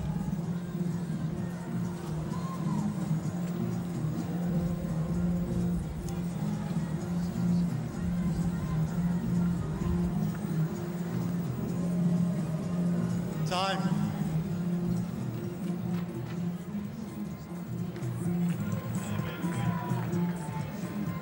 So here we are then, midway through the second set at 5-5 local time. End of the day here in Doha, end of the working day. We keep going.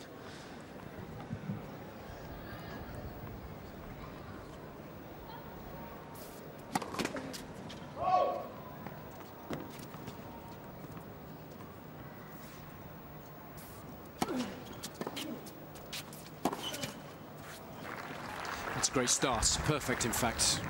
Love 15. Puts a little bit of pressure on Tsonga immediately by not having to do too much. It's difficult to pass in the wind.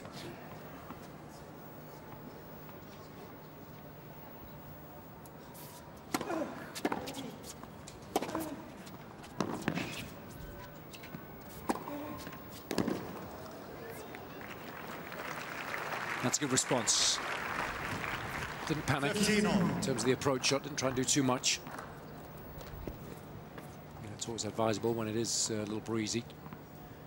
Hit aggressively, but to safe targets in the course.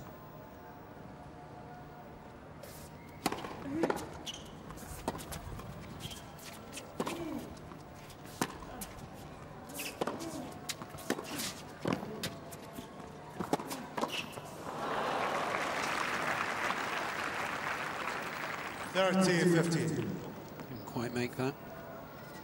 Let's have another look.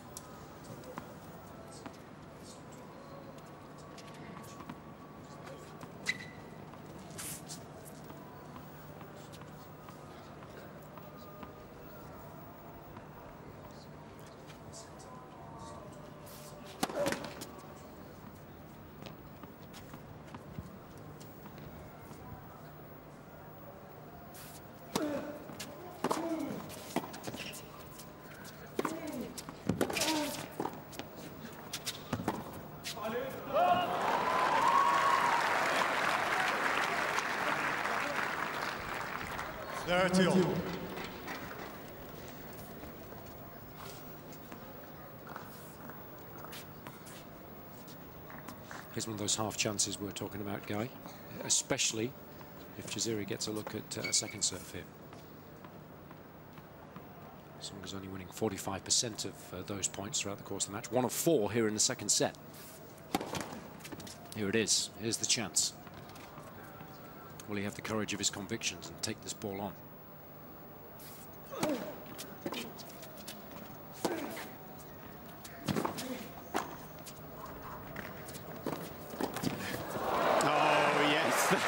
Brilliant from the Frenchman.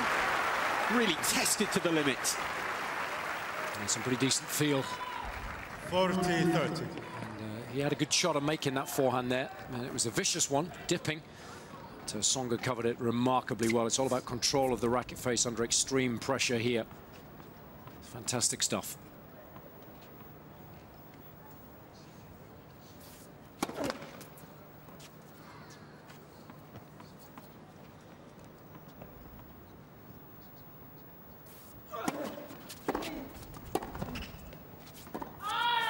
How you would have liked that point previously. Well, it was a more aggressive return, wasn't it? I just wanted to say something about the previous point, Jason. talking about specific movement for volleying, that agility that's required. It's so different to what you need to do when you're playing from the back of the court.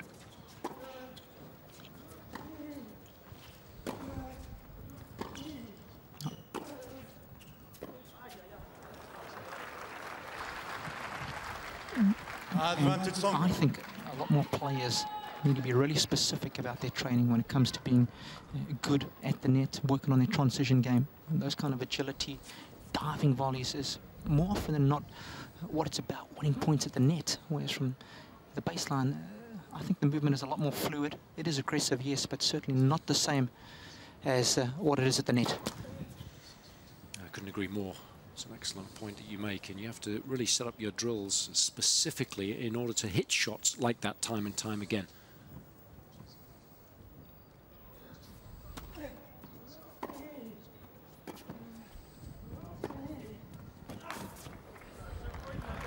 It's a ripper. Yes. It's the same with anything, isn't it, Guy? To be specific with your practice. It doesn't matter what shot you're talking about, what area of the court you're working in. You've got to try and manufacture similar scenarios to those that you're going to find yourself in when you're on the match course.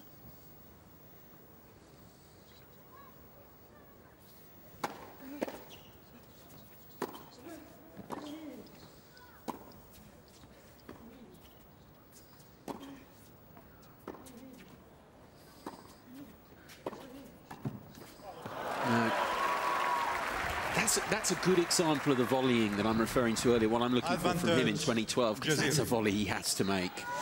Yeah, I think the problem was perhaps shot selection. Is trying to hit a drop volley here. Difficult circumstances, big point, tough conditions.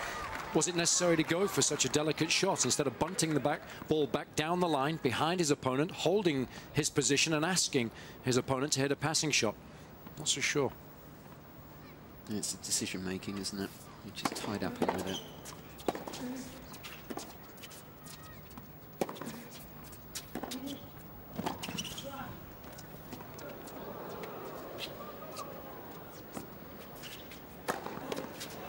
Much better shot selection that time. It was a much tougher volley, that one, right down in his shoelaces. But instead of trying to go for the winner, bunt it nice and deep and say to his opponent, what can you do with that? First break point created there by Jaziri since the 5th game of the first set. Chance he wasn't able to take in the end.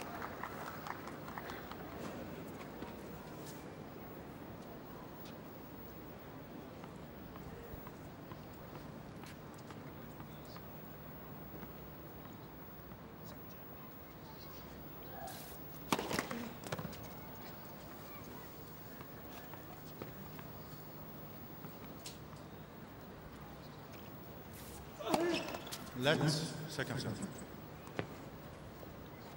I was just going to say, gentlemen, there's not too much love lost between these two. That smash that Tsonga hit was straight at Jaziri.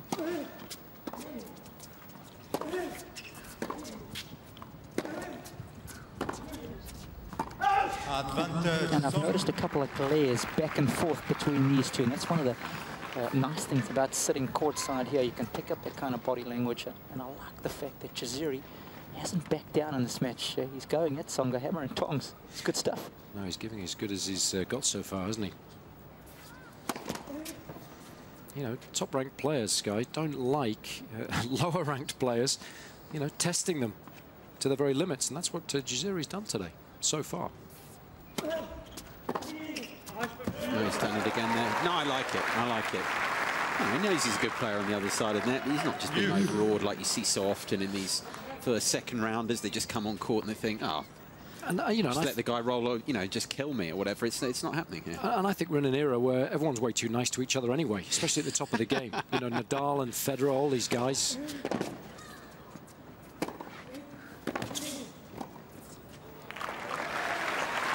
But I think, you know, I'd love to get back to the days of the McEnroe and the Connors and you know, where there's real rivalry. This is, you know, a competitive affair between two guys, and I think you do have to get, you know, really involved sometimes. Let first. You know, Lendl, McEnroe, those guys hated each other, and you could sense that when they're on the court. And I think sometimes the matches were all the better for it. They wanted to win so badly. They hated losing because they hated the guy at the other side of the net. Game Tsonga. Almost 9 minutes that game. Real test for Tsonga, but he comes through it. 3 games on. I don't know about you, Guy. You know.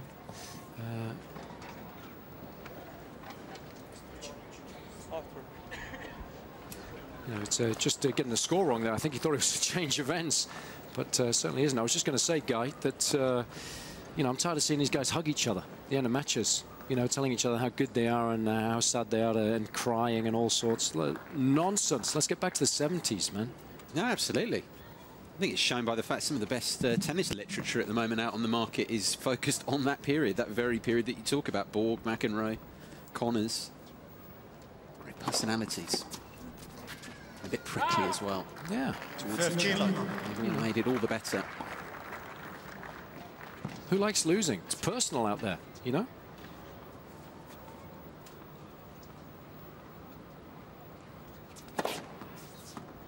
Third ace of the set, 7th overall for Jaziri. Tying up the score in that regard.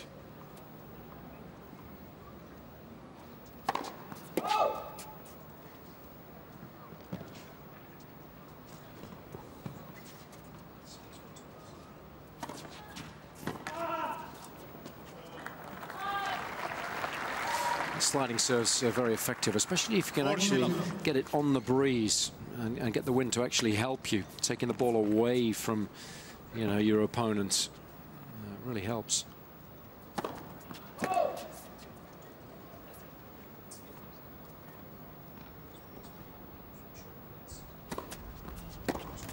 Game Jaziri.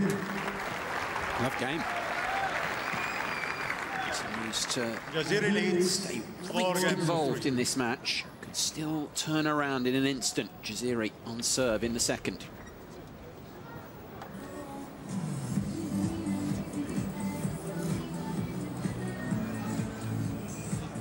Well, this, of course, as far as the order of play was concerned, was supposed to be the appetizer, wasn't it? We still got the likes of Nadal, Kohlschreiber, Davydenko and Federer, and then, of course, Monfils to wrap things up. So, I mean, we're in for a real treat today if this match is anything to go by.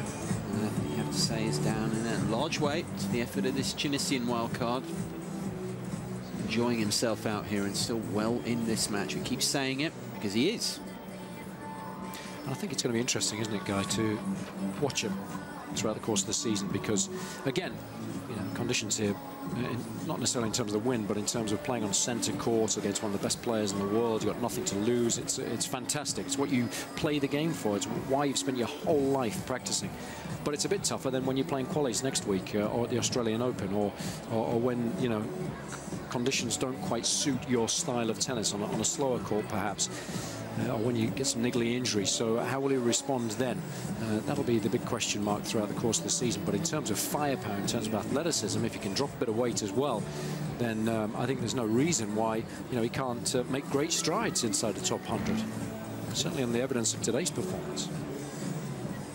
He's not going to start cramping now, I've said all that, is he? The set and a half, rubbing his knee with the ice there. Tsonga off court at the moment, taking a bathroom break. That's an interesting one as well, isn't it? Don't get me started on that, by the way. Is that another one of your bugbears? Oh man, I'm going to get on my soapbox soon. It's the thing, though. I mean, it's such a... It's a wonderful sport and everything, but there are still always things you can improve about it. Various issues that people feel strongly about. I feel strongly about that one. And just improving the experience for spectators, for fans. You know, it's an entertainment product at the end of the day.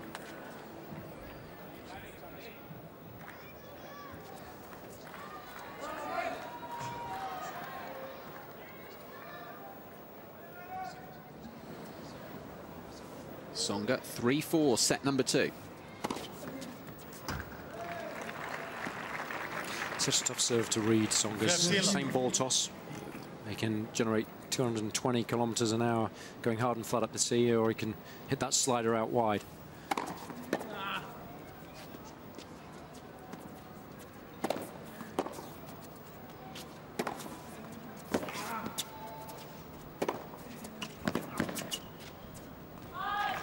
Phenomenal tennis there from Tsonga, really putting his foot to the floor there. 30 love. And of course, just going back to the point I was making there, if you can't read your opponent's serve, then literally you're reacting to the ball, and you've only got just over half a second to do that. So often you get scenarios like that where you're not even going in the right direction. You've had to guess.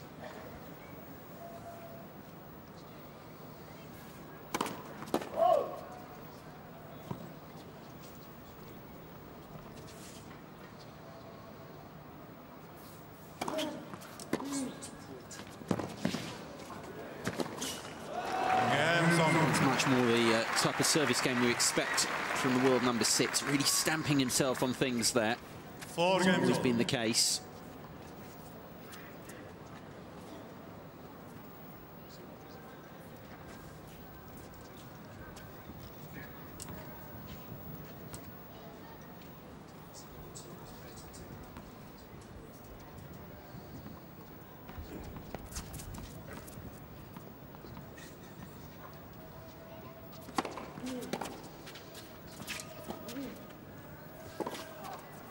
Love that little approach shot. We talked about it earlier.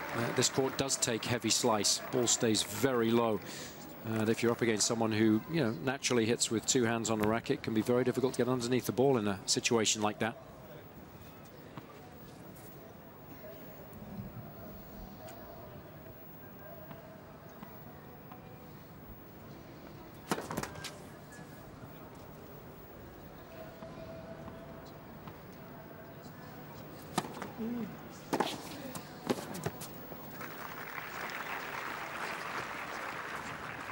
Fifteen all.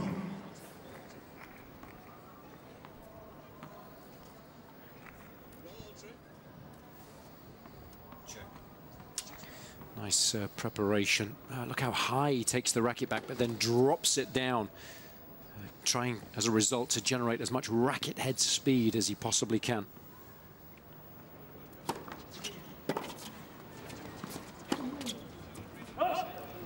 It's a little loose. How does Tsonga sense his chance to get this one done?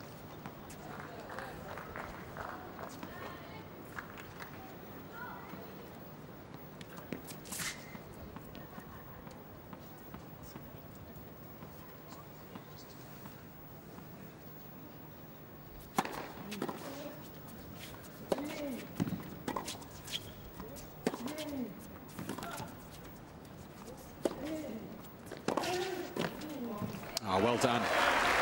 Huge pressure on that for the Tunisian.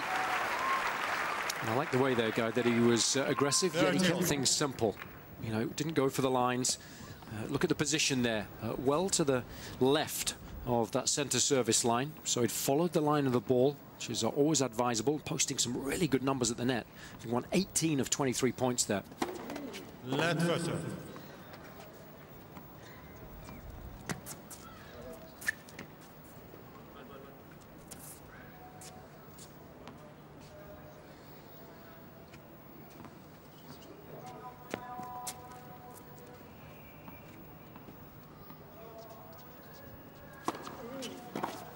40-30.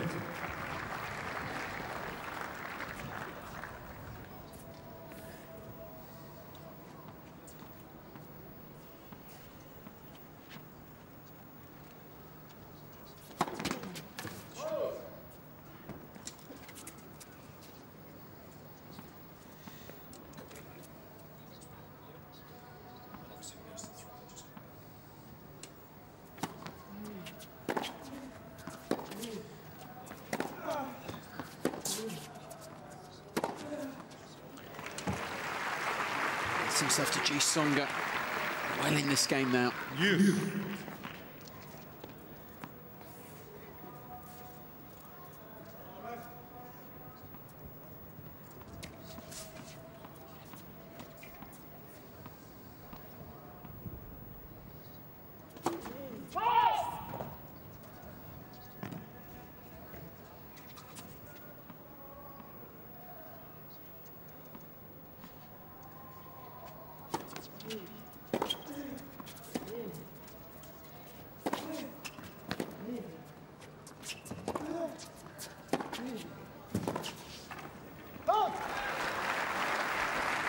problems, hasn't he? On that shot all day. Jaziri. He's never found himself in a comfortable position. When he has, it's been a lot easier, obviously, but Jaziri's done a good job of rushing him. Can't quite make his mind up whether to hit that with two hands or one.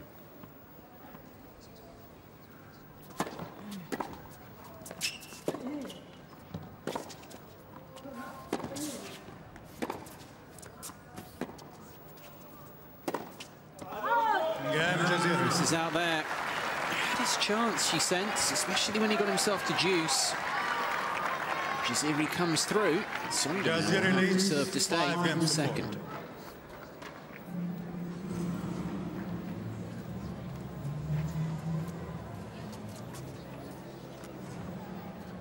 Just interested, I mean, when we talk about that Tsonga's had problems with that backhand, you know, when you talk about an off-season, or whatever off-season they actually have, a few weeks, in terms of improving a shot, is it really enough time? Has he had enough time? Would he have tried with his team? I know he doesn't have a regular coach. Would he have tried to do that in that time? Because he plays the ATP World Tour Finals.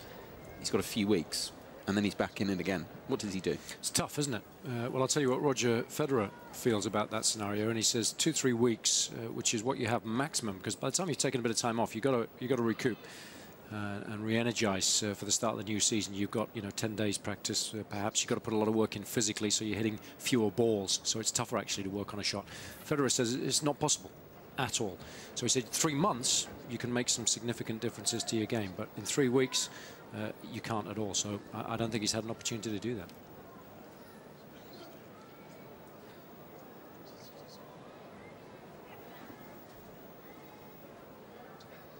This match going on, maybe some people would have thought it would have been, as Jason was saying, the appetizer. It's still going over an hour and a half. A little bit longer than that. Coming into the evening now. 5:15 local time. And some business for the third seed to take care of here. Serving to stay in the second set, 4-5 down.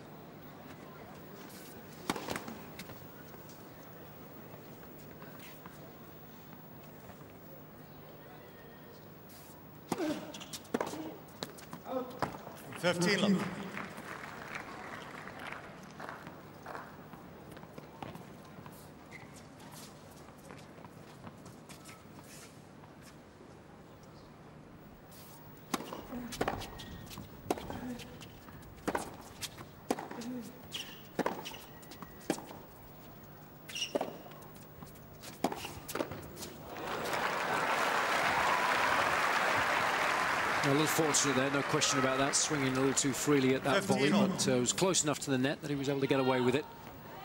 And again, good approach shot. He's missed very few of those today. It was a little low initially, but he's always managed to get up the back of the ball and get it up over the net and down into the court.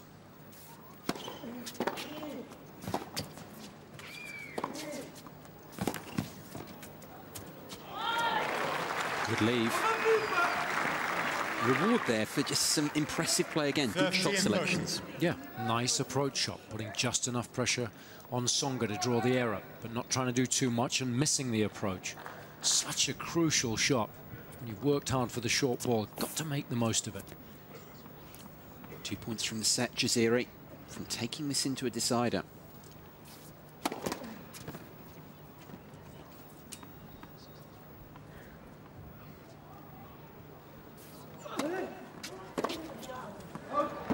That's a shame. 30. Perhaps just a little bit of additional tension in the arm there, not allowing him to swing freely at the ball. Chance though, wasn't it? Absolutely. Still 2 points from the set, don't forget that.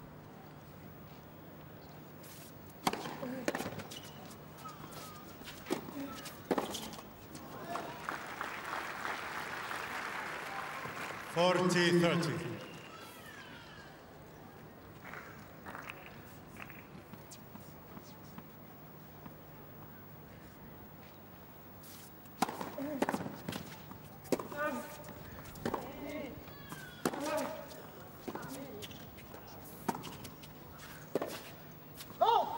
Chances, the final 3 points of that game, couldn't take any of them. Tsonga levels the scores up once again. 5 games on.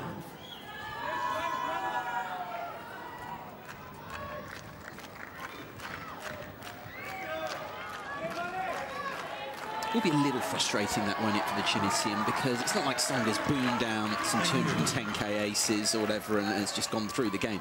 All those last 3 points, he had opportunities. Yeah, and he knows that against the best players in the world, you know, you're not going to get too many of those.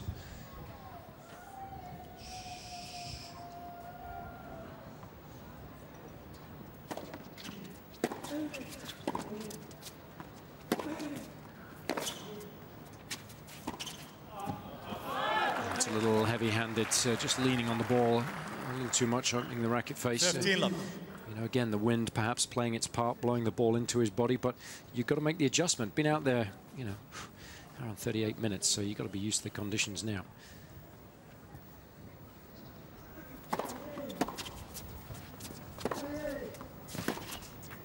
There's that approach again. And what I like about the game plan, Guy, is the fact that he's stuck with the winning formula.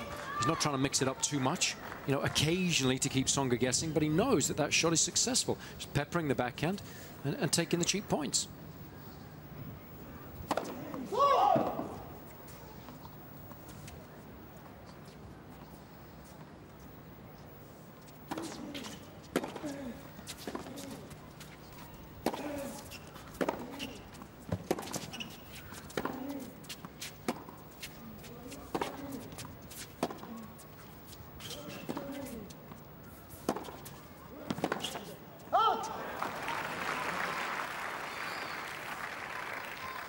$30-15.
$40-30.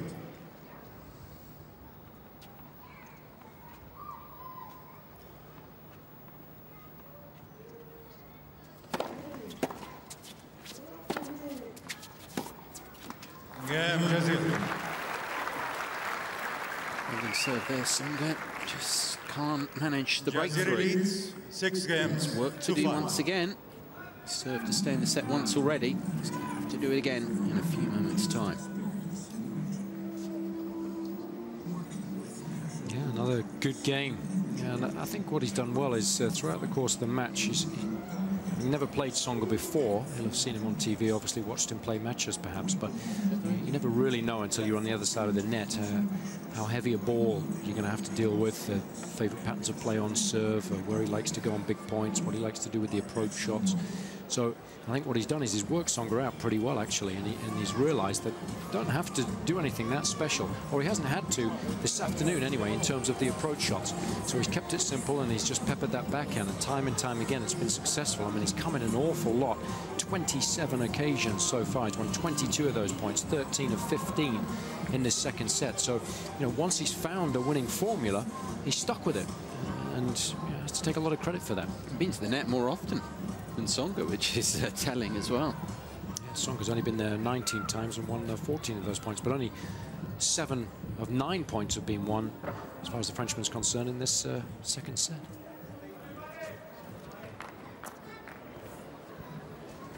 Time. Serving to stay in the second set for a second time. Tsonga, 5-6.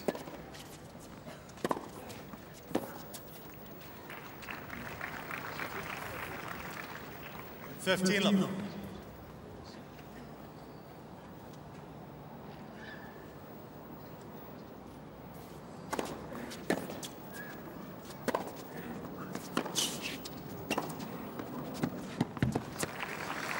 It's a wonderful shot. It's a phenomenal hit. There, Tila. It didn't deviate at all from its path from start to finish there.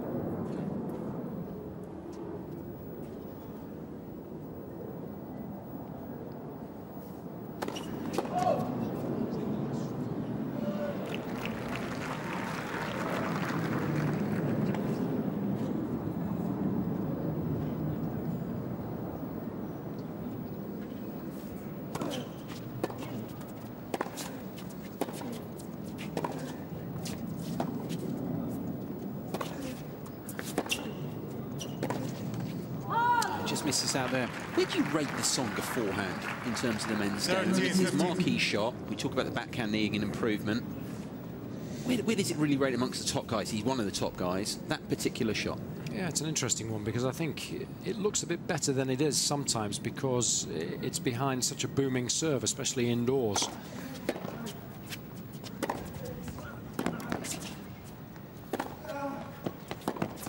You know, of course, he's got the ability to generate pace as he did there, and he can hit it both cross-court and inside out. He can run around the backhand really well, but I think if you to say to him, right, okay, I'm going to give you 10, 15 of those every single rally, you know, it wouldn't necessarily stand up to that close a scrutiny.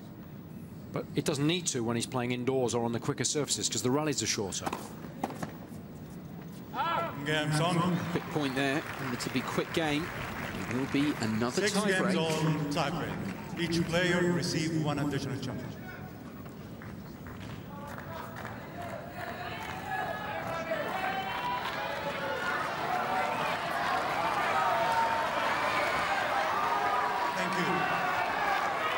Moore failed him, didn't it, in the opening set? If you weren't with us, a couple of double faults at inopportune moments cost him dear.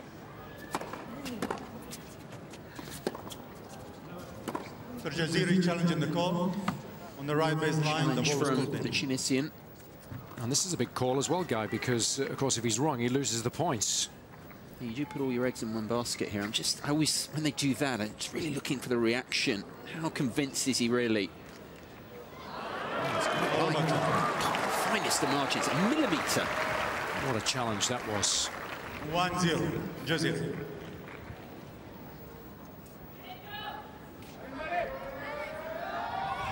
Thank you.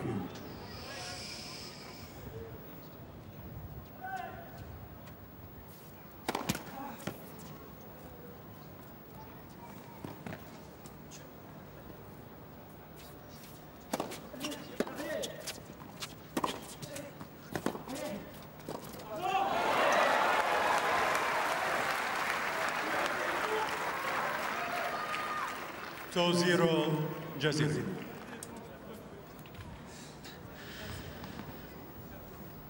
Well, the body language doesn't look particularly good, does it? He's got to get himself together here.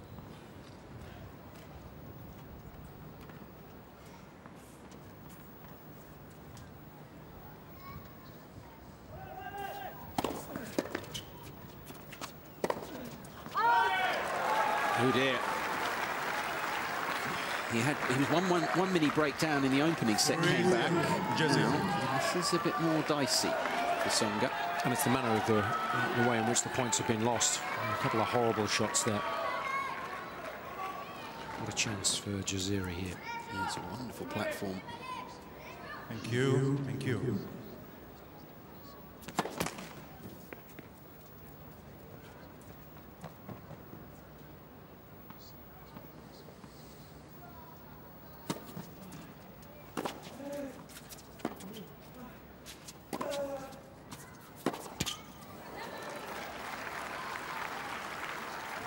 I'll tell you what, 3-1, after he hit that Jaziri. shot, he might just have got a bit of cramp in his calf there.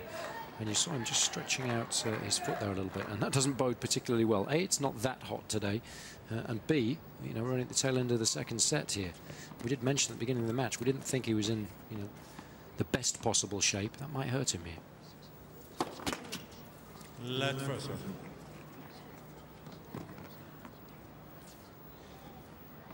He's been icing down the legs, hasn't he, at the changes of ends, so, you know, perhaps aware of that.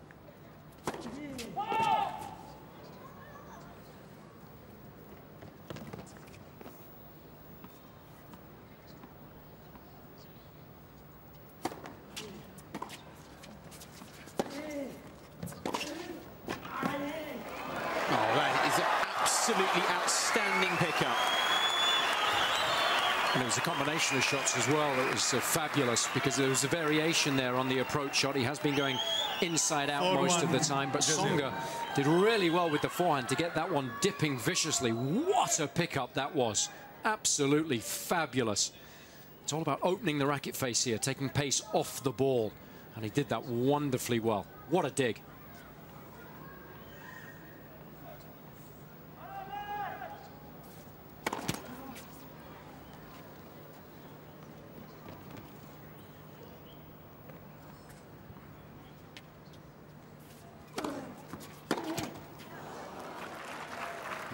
He's really lit up there, Jaziri. Yeah, it's just the issue as well, Jason. I mean, why it's a bit concerning for him, as you say, we're an hour and 49 minutes in. It's not like at a slam where maybe doesn't have so much experience. It goes very long in hot conditions. I mean, you frankly should be able to deal with this sort of match time. No, there's no excuse for it. You have to be in good enough shape to be able to play for at least 3 hours in the searing heat. It's not that hot today. It's not that humid. We've only been playing for an hour and 49 minutes. There's absolutely no excuse. You know, you've got to keep yourself well hydrated. You've got to be in the best shape of your life when you're 26, 27, 28 years of age and you're playing pro tennis. It's your job.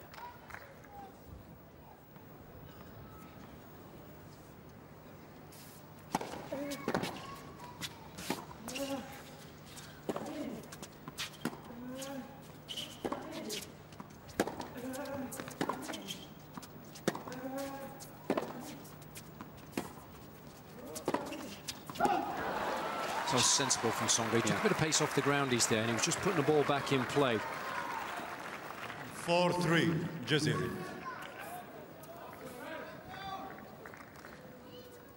reminds me a little bit of Fernando Gonzalez, Jaziri, especially the way he prepares on the forehand as well. Same thing with the, you know, the cap, the headband, the physique. Gonzo's in a bit better shape there, or was. Still struggling with his knees at the moment. Still trying to play. Still struggling.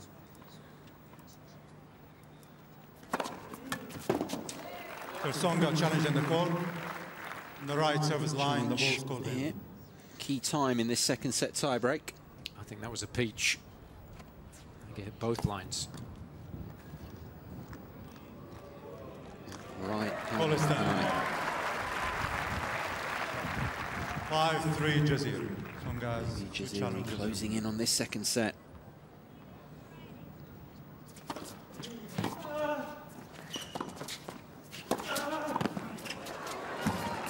Definitely looks to be that way now. Oh, a brilliant effort at the net from Jaziri. Not an outright winner, but so good. That was the movement again, the position that he put himself in there. 6-3, Jaziri. And then moving forwards to play the volley, cutting off the angle. Two really good points there.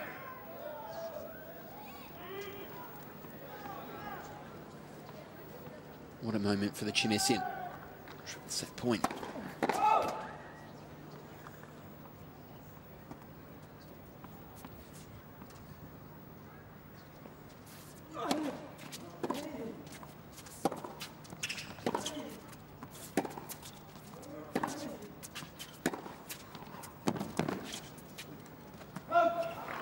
Tsonga hands on. Ooh, holy, stuck himself here. 6-4, Jaziri.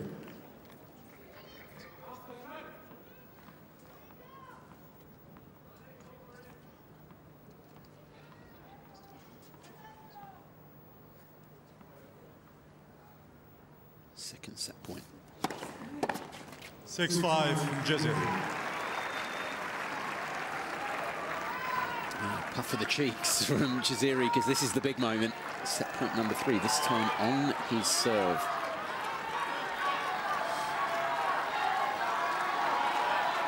Decent numbers behind the first serve as well, through the match, indeed, not just through this set. Can he find that first ball?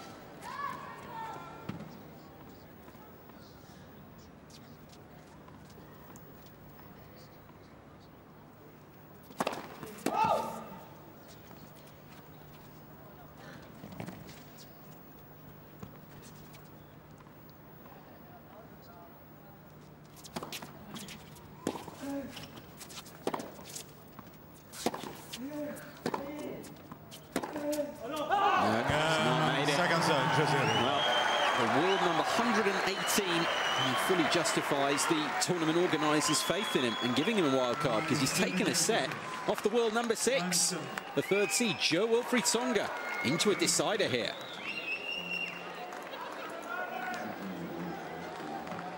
Well, an intriguing set of tennis, no question about that. He held his nerve well. It was Tsonga who really struggled at the beginning of the tiebreak, and he dug himself a sizable hole, which he was unable to get out of in the end.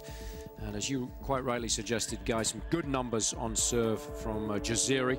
Quality of the first serve outstanding, winning 25 of 30 points there, leaving him on 83% overall in the match as far as first serve points won are concerned. The ratio of winners to unforced errors wasn't quite as good as it was, funnily enough, in the first set, but it was good enough to get the job done. But where he's excelled throughout the course of the match is at the net. He won 15 of 17 points there, and overall he's won 24 of 29. Absolutely outstanding. Can he keep it up? That's a big question.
During the sit-down, having just lost the second set, Jo-Wilfried Tsonga did this, Jason. What do you make of that?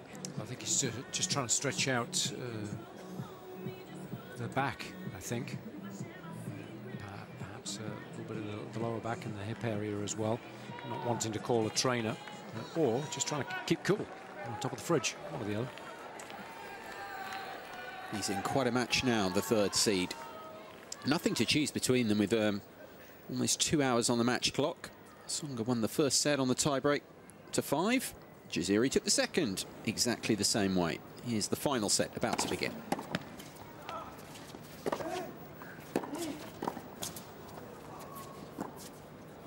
Doesn't get any reward there, Tsonga, for a wonderful pickup. Jaziri just picks him off. Yeah, I think the movement after the pickup was relatively poor, though. We've talked at length in this match about getting into the right position. This was a great pickup, and I think you fake here to your left and then you go right. You've got to cover the easy bunt up the line, which is what he left Jaziri with.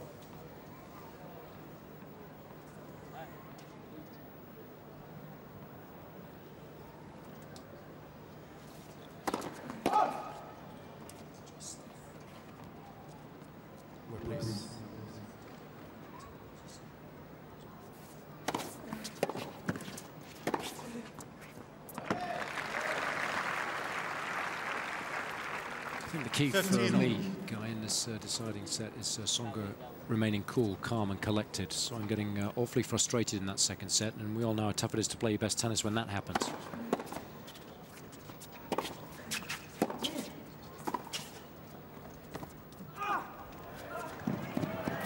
You know, to respect your opponent. Doesn't matter what his ranking is. Today, he's playing a lot better than his ranking. And you've got to give him credit for that. You can't get frustrated by the fact that the guy's playing out of his skin.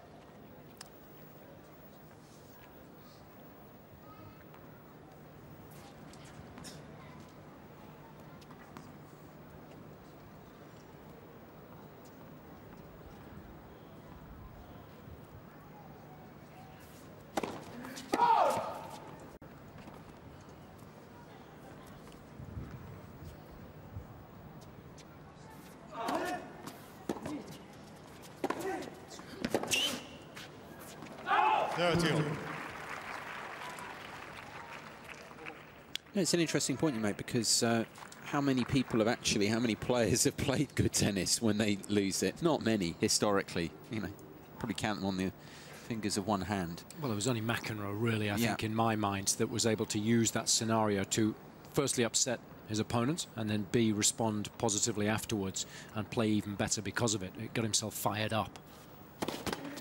You know, that can happen occasionally. You know, you can break a racket, get frustrated and play better afterwards. But if you're chuntering all the time and you're not happy with the situation, you're not going to play well.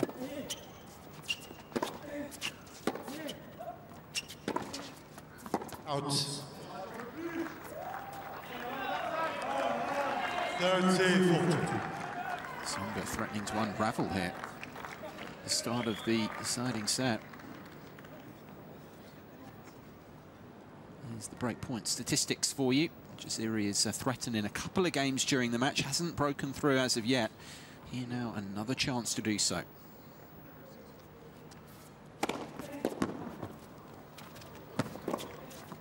And he can't take it because Tsonga finds the delivery when he needs it. Frustration for the Tunisian.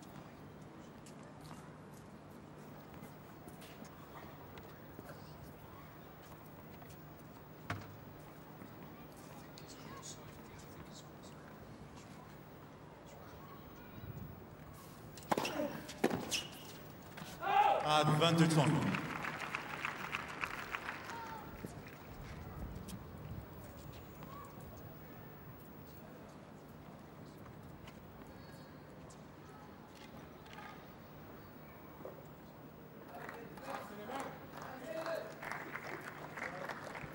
Just missed timing that one, so string breaking at the very edge of the frame. Don't see that very often.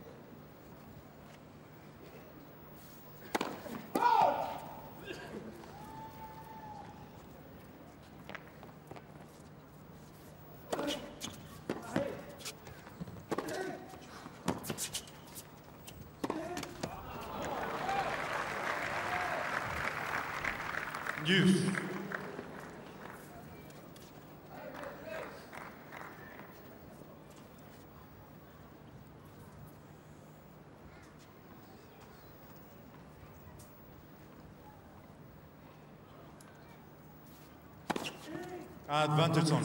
He's done that a fair few times. Yeah, it's his favourite serve, that one.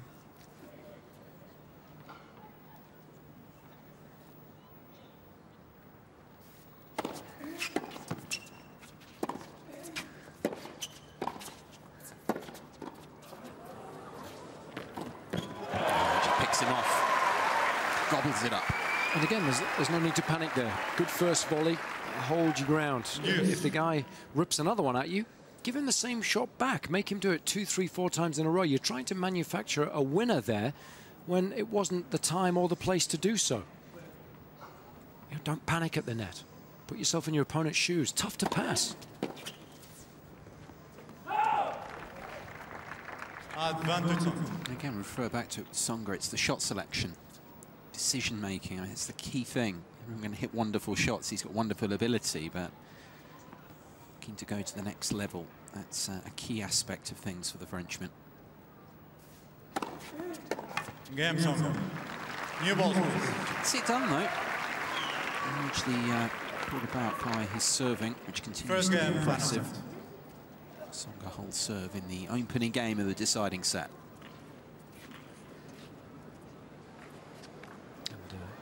Similar scenario to the opening set. Tsonga's got the advantage of serving first. That might help.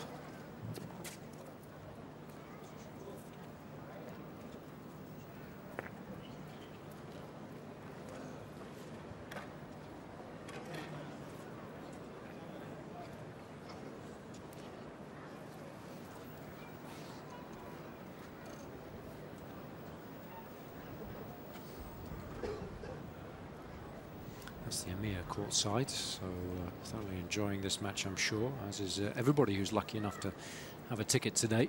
It's a highly engaging affair. So again, a little unexpected as well. I think most people, if you ask most people watching this, they wouldn't have expected it to be going over 2 hours and above all to be in a deciding set, and that is down in a large way to this man's effort. First match of 4, to remind you. Still Nadal, Federer and Monfils all to come.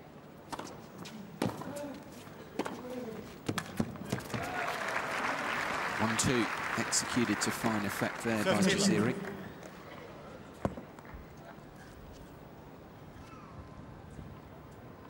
Nice early preparation makes execution of the shot just a little bit easier.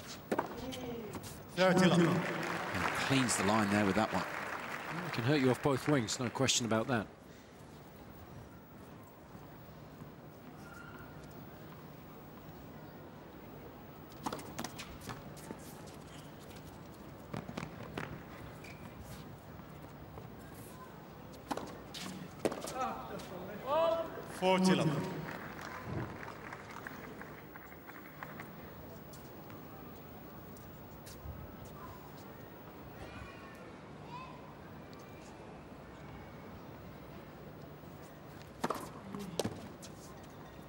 Game, Jaziri. Love hold. 1 each. 1 game.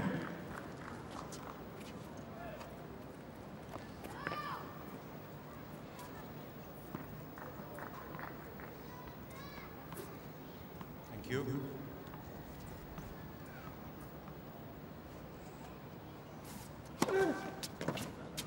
$15 left.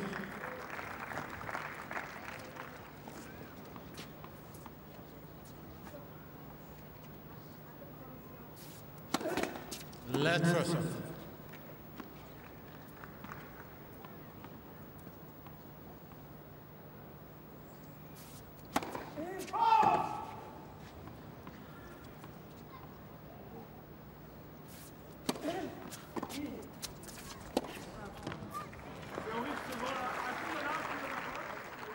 Just didn't get hold 15 of on Tsonga.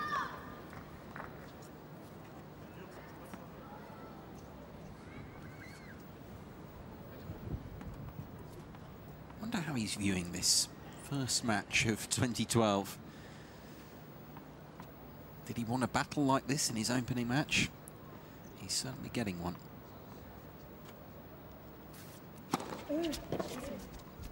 30-15. Yeah,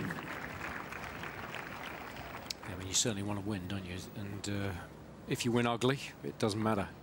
But he would have preferred to have performed just a little better and to have been able to get this one done in straight sets, that's for sure.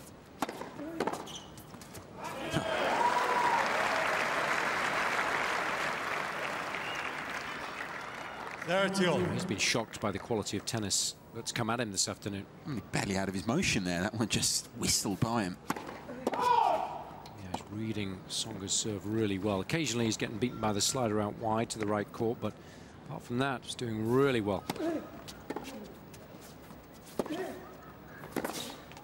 would have liked to have seen him be a little more aggressive there with that second serve return. At the beginning of the match, he was taking it on and coming in behind it. And I think that was an ideal opportunity to do so. You know, throw down a marker at the beginning of this deciding set.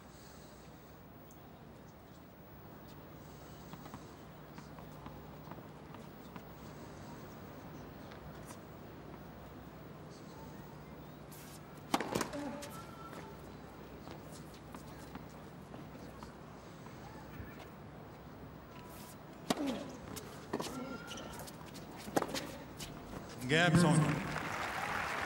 Once again comes through Tsonga. 2-1 now in this final Tsonga set to the leads Frenchman.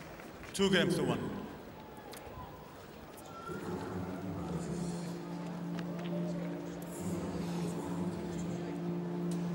Yeah, we've got Robbie Koenig courtside again. Robbie, just want to ask you whether you've had an opportunity in the last few games to keep an eye on Jaziri's movement, or if you haven't, certainly try and do so if you can for us in the next couple of games, because we've seen him just with the onset of cramp occasionally. And of course, if this match goes another hour, both the opening 2 sets have lasted about that. That could be a factor here. Definitely. I haven't noticed that, Jason. I'll make a certain effort to keep my eye out for it. I haven't really been watching him that closely at the end of points. I've been kind of keeping my eye on Tsonga to see his reactions to being pushed so hard. But I'll keep him peeled and let you know exactly what's going on. But again, just watching Tsonga, guys, he's not backing down. You know, he's still playing the same game, extremely aggressive, with or against the wind. He's not reining himself in. And we know.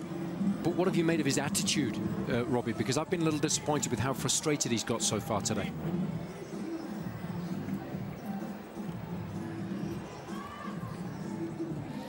Yeah, the body language has been poor from the Frenchman. He's really... the body language has been poor, but I think we've got to give a lot of credit to his opponent today. Jaziri has played some great tennis. He's playing tennis that belies his ranking of 117. We both know how annoying that is. Whether you're ranked 300 and you're playing a guy who's ranked 700, you know, it's, the feeling's just the same.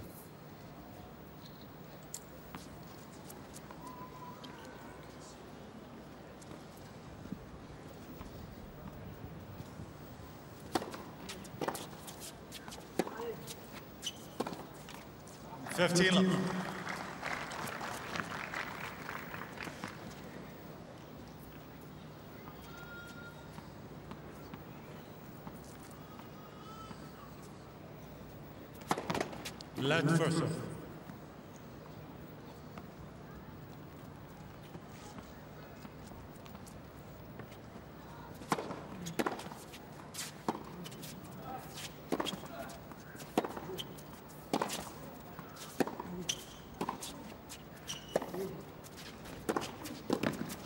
'Too hot for Jaziri to handle.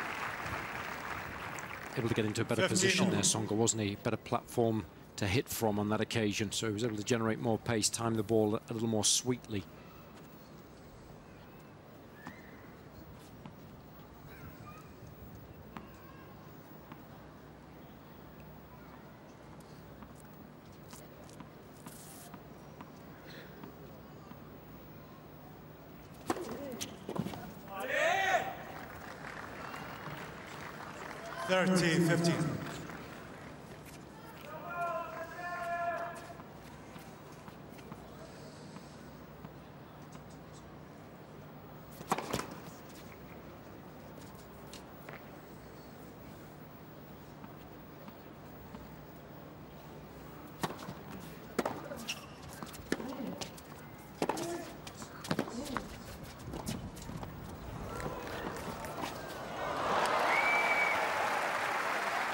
Picks him off.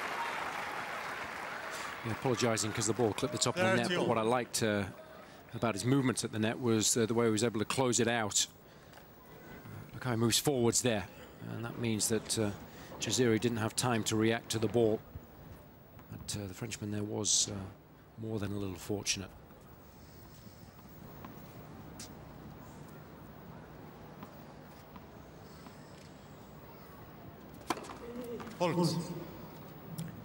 Overruled there, deciding not to challenge.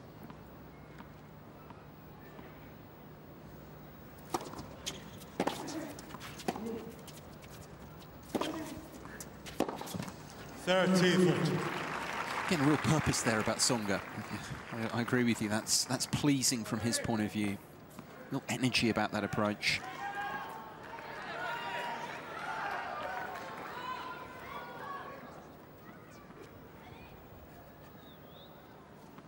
First break point for Tsonga in this deciding set. This is it, Guy. First break of the match right here.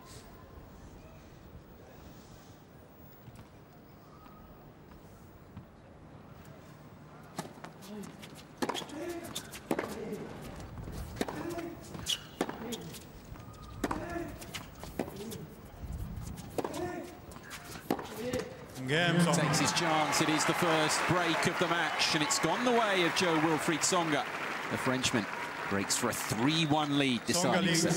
Attitude was much better, wasn't it, throughout the course of that game, and good shot selection too. Found a pattern of play that worked for him and just did it time and time again till he was able to break serve. Now can he build on that lead? Stefan Edberg, their former champion here many years ago, double champion. I believe this is 95 was the last ATP World Tour title that he won in his career. Tell you what, he doesn't look a day older, does he?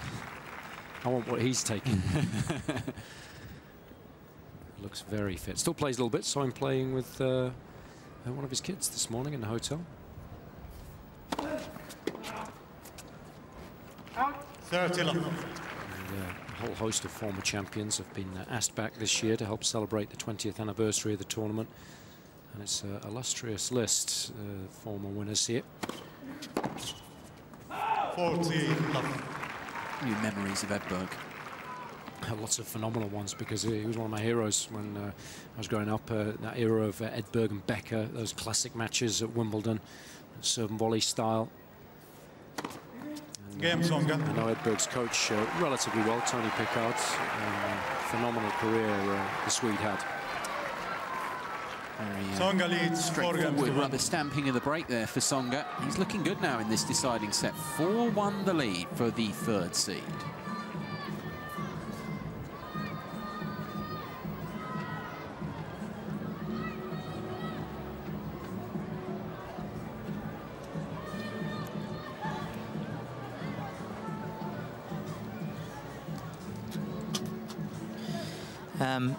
Guys, I don't know if you remember, speaking of former champions, back in 2004 when Nicolas Escudé won here. I remember it all too well. And I tell you what I remember most about him back then was he was one of the first guys I ever saw play with a Babolat racket. And at the time I was thinking, what is this guy doing? Babolat racket, they make good strings, but they don't know anything about tennis rackets, do they? And of course the rest is history, isn't it? It is. They were so powerful, weren't they, when they first came on the scene, those Babolats, and so few players were able to actually control the ball when they were using them. But one of the most popular frames in the game now.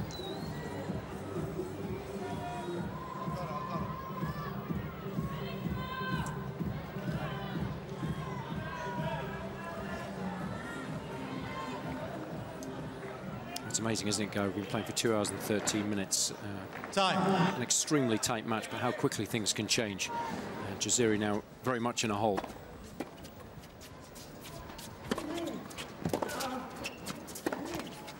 Will we see any response from him at all, or is he going to fade rapidly?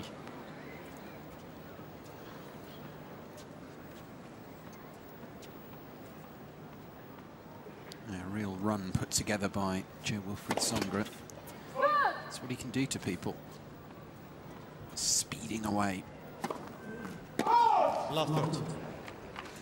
again, it goes back to what we suggested earlier. His attitude's been better, hasn't it, in this set?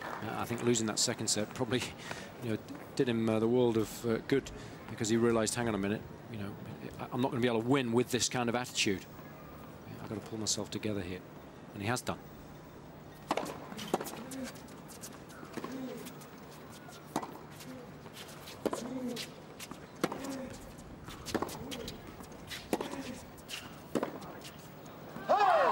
Running away with it now. Jaziri is just folding. No, it's the big thing when we talk about that second half of the year that he had. Big thing for me is just above all is just getting through situations like this. He would take a lot of first round early losses, and he wasn't doing that in the second half of last year, and that's what he's brought here. He's not played his best tennis all the time, but looking good now.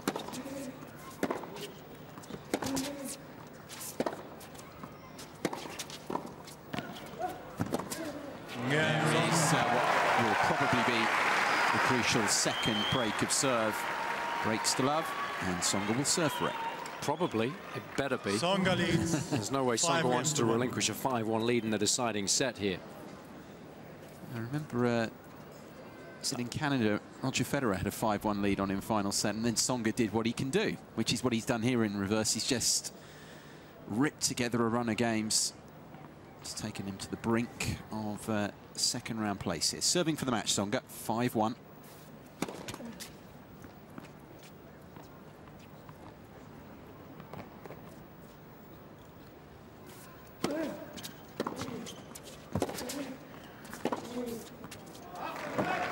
It's reminiscent of what he was producing earlier on.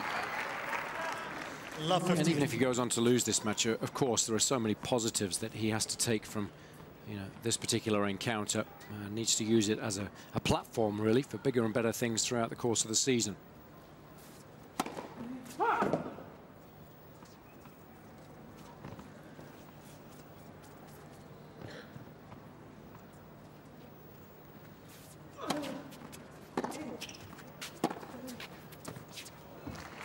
Struggling a little bit with his movement now again there.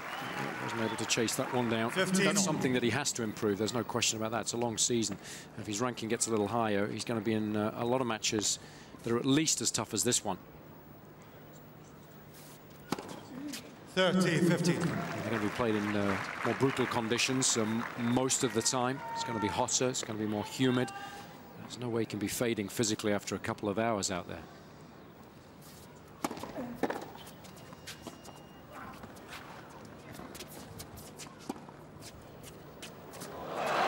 He makes it.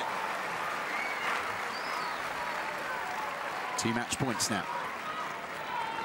40-15.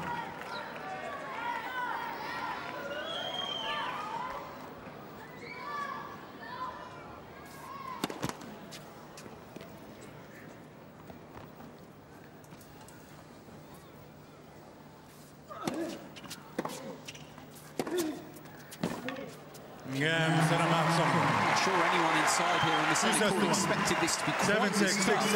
It was for the 3rd seed, but he's come through it. Jo-Wilfried Tsonga, 2 hours and 19 minutes.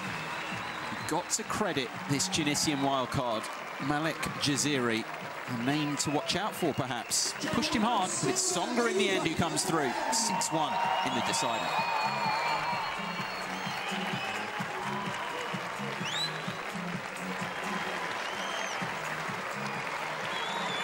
Through then into round 2. Yeah, good match. The perfect way to start the second day of our live coverage here, and he's got to take a lot of applause. Put up a terrific effort that made a vast improvement in his ranking. Last season started ranked outside the top 300, finished just on the cusp of the top 100, and if he can continue to play that well and improve his physical conditioning, then there's no reason why he can't make a bit of a surge towards the top 50.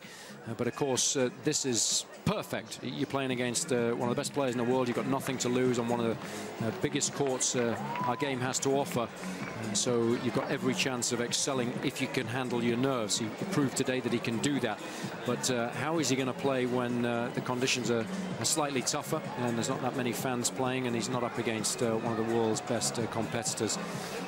That's the big question, but I think as far as talent's concerned, he's got the ability to improve that ranking further still, even though he's 27, 28 years of age. It's a nice story, and I hope it's one that we're going to continue to see a little more of throughout the course of the season. Robbie Koenig now, on court, talking to our winner. Well done, Joe. Tough conditions, very windy, cold, and of course an opponent who played really well. Yeah, it was the most important today. I had a good opponent. We played well. It was very difficult for me for the first match of the year. It was really windy and tough to play, of course, but he played a good match. Yeah, and tell me a little bit about the off-season. You played really well at the tail end of last year, played a lot of matches. Did you use the off-season just to rest, enjoy yourself, or were you so motivated by how you finished the season that you actually went out and worked pretty hard in the off-season? You know, I used the end of the season to take some rest. I played a lot last year to come back in the top 10, and it was really difficult for me. So this year I come in this tournament without a very good preparation, but you know, anyway, I feel good here, and I hope I will play a good tennis here. Thank you very much, Joe. Ladies and gentlemen, Jo-Wilfried Tsonga. Jo-Wilfried Tsonga there accepting the applause. Hard-fought win that for him, but he is through to the next round all the same. Yeah, posted some good numbers, didn't he, Jaziri? Tsonga, of course, getting the better of him in the end, but Jaziri on serve initially was outstanding. That's what posed Tsonga all sorts of problems. Quality of his first serve in particular was outstanding. The forehand was big. The way he was taking the returns inside the court posed the Frenchman all sorts of problems throughout the first 2 sets. So ratio of winners to unforced errors.